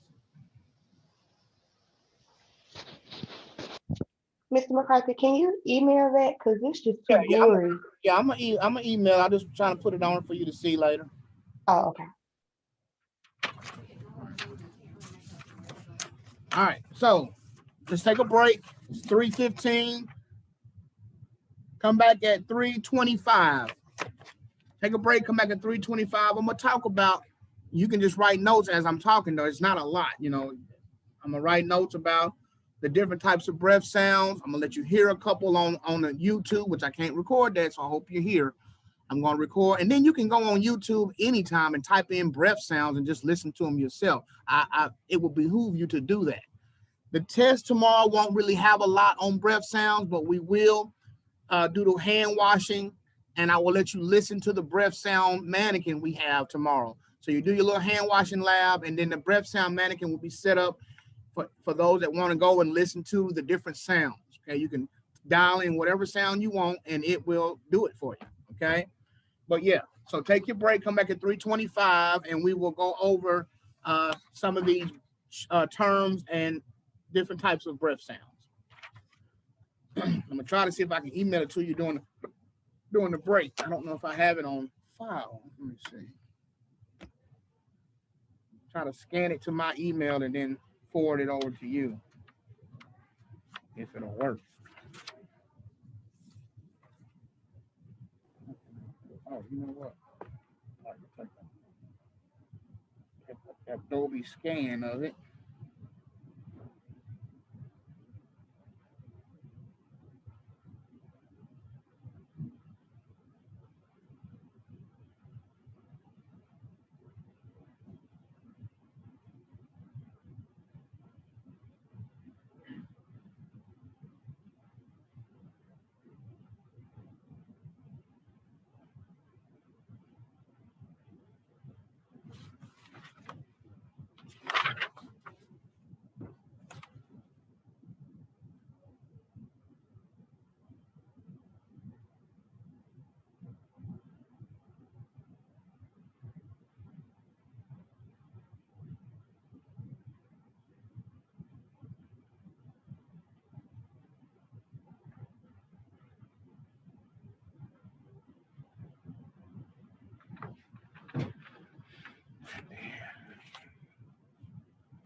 Job star, JOBS star.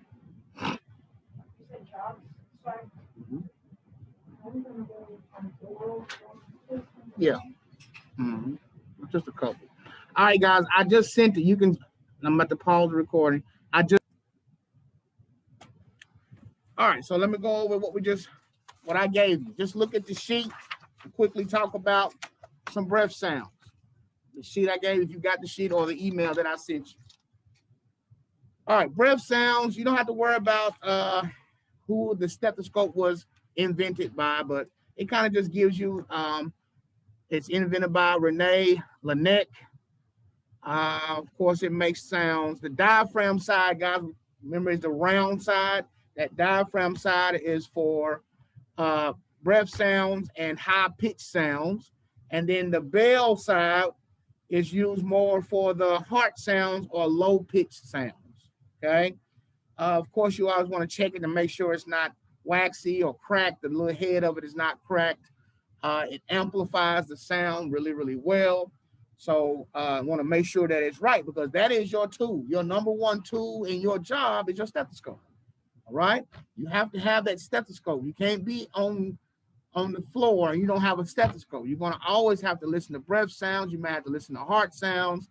You might have to listen to the stomach to see if you intubated somebody in the esophagus and you're bagging, you'll hear air in the stomach, right? You know you're in the wrong place. So that's a tool that you must have. Also, if you have to take that manual blood pressure, of course, you need your stethoscope, okay? Some of them are have the double tube. Some of them are single tube. The ones that you have are the double tube, binaural, whatever they call it. Pretty good. Once you become well versed on auscultation, which auscultation means listening. Okay, auscultation.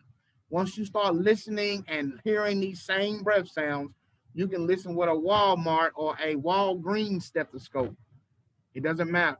Okay, you don't have to go out and spend $700 on a stethoscope just to listen to breath sounds. You're not gonna hear nothing different than I hear.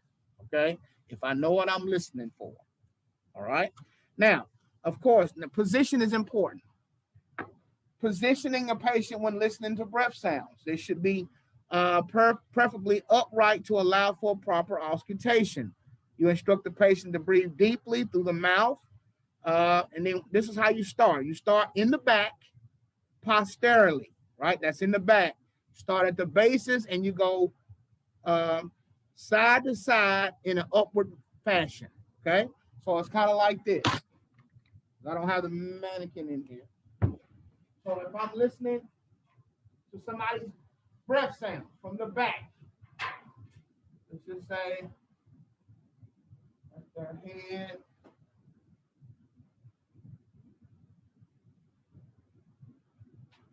If this is their back, right?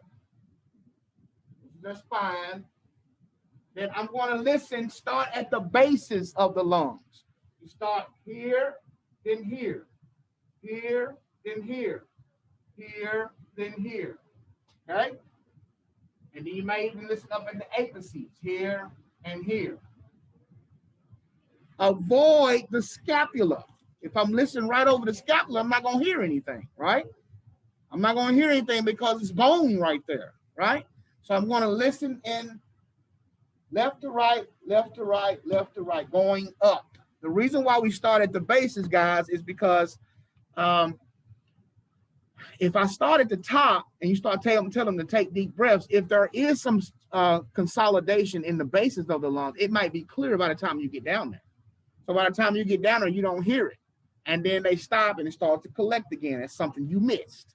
So you start at the bottom because of sheer gravity pulls the excess fluid to the bottom.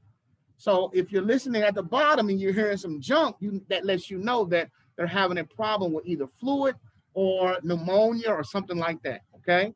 But like I said, if I start up here and they breathing deep, it may clear by the time I get to the bottom, and then I miss the fact that they're having this problem, okay? So you start at the bottom and work your way up, going side to side. That's the positioning, and that's how you do it.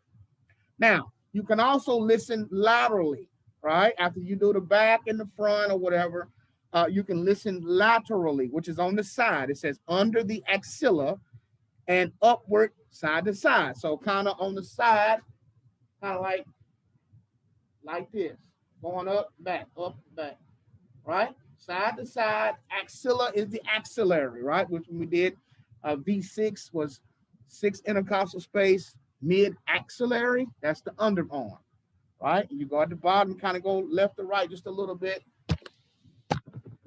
Boom, boom, boom, boom, boom, boom, right? Listening to the sides. Very rarely do we do all of that in the hospital, okay? You really don't even listen from the bottom up in the hospital, you know, just sheer time. But in BRC, that's how you do it, okay? So when you get out there in the field and they're only starting to hear they lay a patient in the bed and through, that's usually how you do it, okay? But MBRC is going to expect you to listen to the back from the bottom, left to right, going up, okay? Make sure you do it that way for the test, all right? Now, anteriorly, same thing. Start at the basis and move upward side to side. So the basis of the lungs is about right in here. This will be the bottom. The lungs don't go way down here, right? About right up under here, right under the rib cage, right? Because under the rib cage starts the diaphragm, and the lungs sit superior to the diaphragm. So you start listening here, here, here, here, here, here, right? Maybe up here and up here. Always avoid breast tissue in a female, right? Don't listen right over a breast. Trying to use your arm and kind of listen up under there, okay? Now, what it's saying is compare each area from one side to the next. You're comparing. So if I hear some consolidation in his lower right lobe, do I hear the same consolidation in his low left or not, right? That kind of helps me pinpoint where I'm hearing this problem, whether it's wheezes or whatever you want to see, okay? That's positioning. You look at the back. Now, we'll talk about what you're going to hear. Normal breath sounds are called vesicular. So make sure you highlight that or whatever, write it down. Vesicular is normal breath sounds. If I say a patient have vesicular breath sounds, what you going to do? Answer is nothing. That's normal, right? You may have a question like that. It says patient has, you auscultated Mr. Johnson and he noted to have vesicular breath sounds. What do you want to do? Make him cough, give him a breathing treatment, or nothing at all? Nothing at all, because they're normal. Vesicular means normal, okay? So you need to know the terminology. I don't even know if that was part of your vocabulary. It might have been, I'm not sure. All right. Vesicular breath sounds are low, gentle, rustling sound. It's a low, gentle, rustling sound, okay? Those are vesicular breath sounds. Vesicular.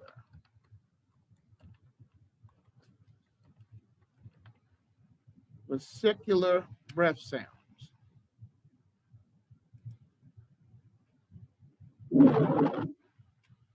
All right, let me go. Now, I'm going to pause recording because I'm going to let you listen to some vesicular. This is the area that I would hear for Strider. We are doing breath sounds. We listen to vesicular breath sounds, which is normal. We did now we're doing adventitious, which is abnormal. And I'm stopping recording because I'm using YouTube and I can't record using their YouTube. You can go to YouTube and I will leave the link in the announcement tonight. I will put an announcement of where you can go and listen to those breath sounds, okay?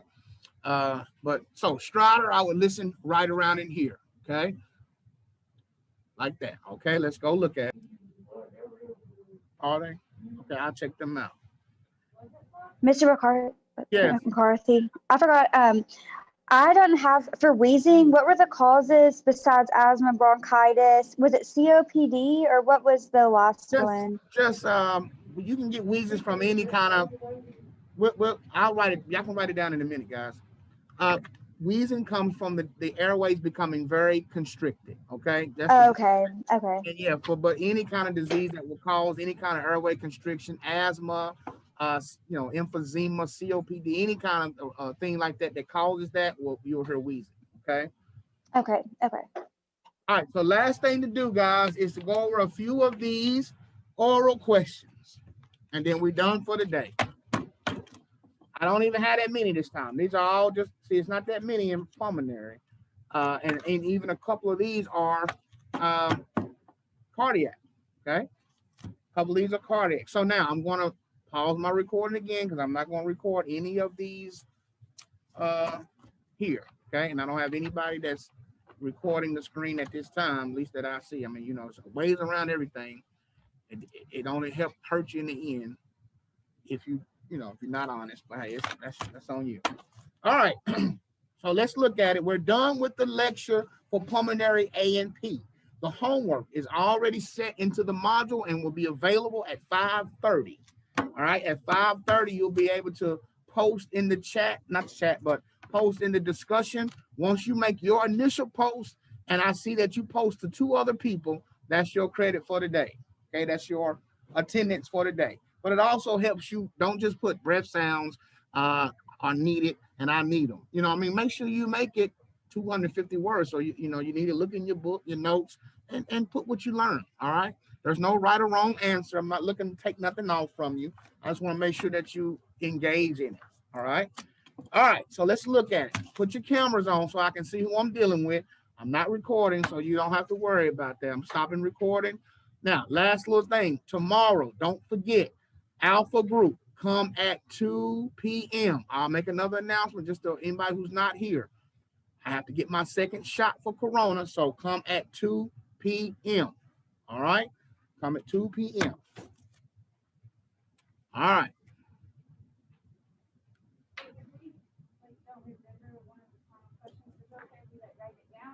What are you talking about? What are you talking about? Yeah, you can't write any oral questions down. No. If you don't know it, just keep.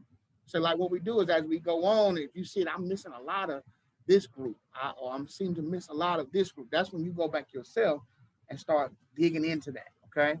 And I'm gonna start, I'm thinking about even starting to, you got the 2 teams, Alpha and Omega, might start having some competition between groups as we go on,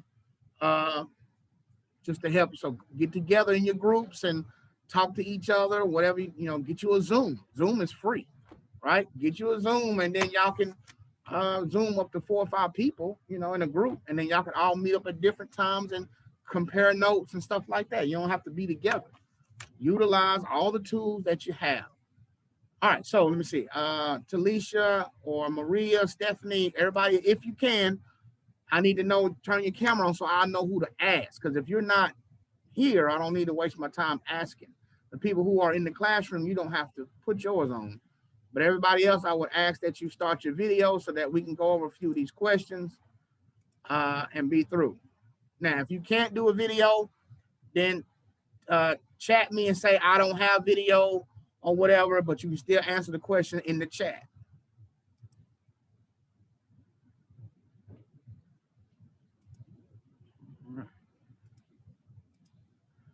Maria and Stephanie, are y'all with us?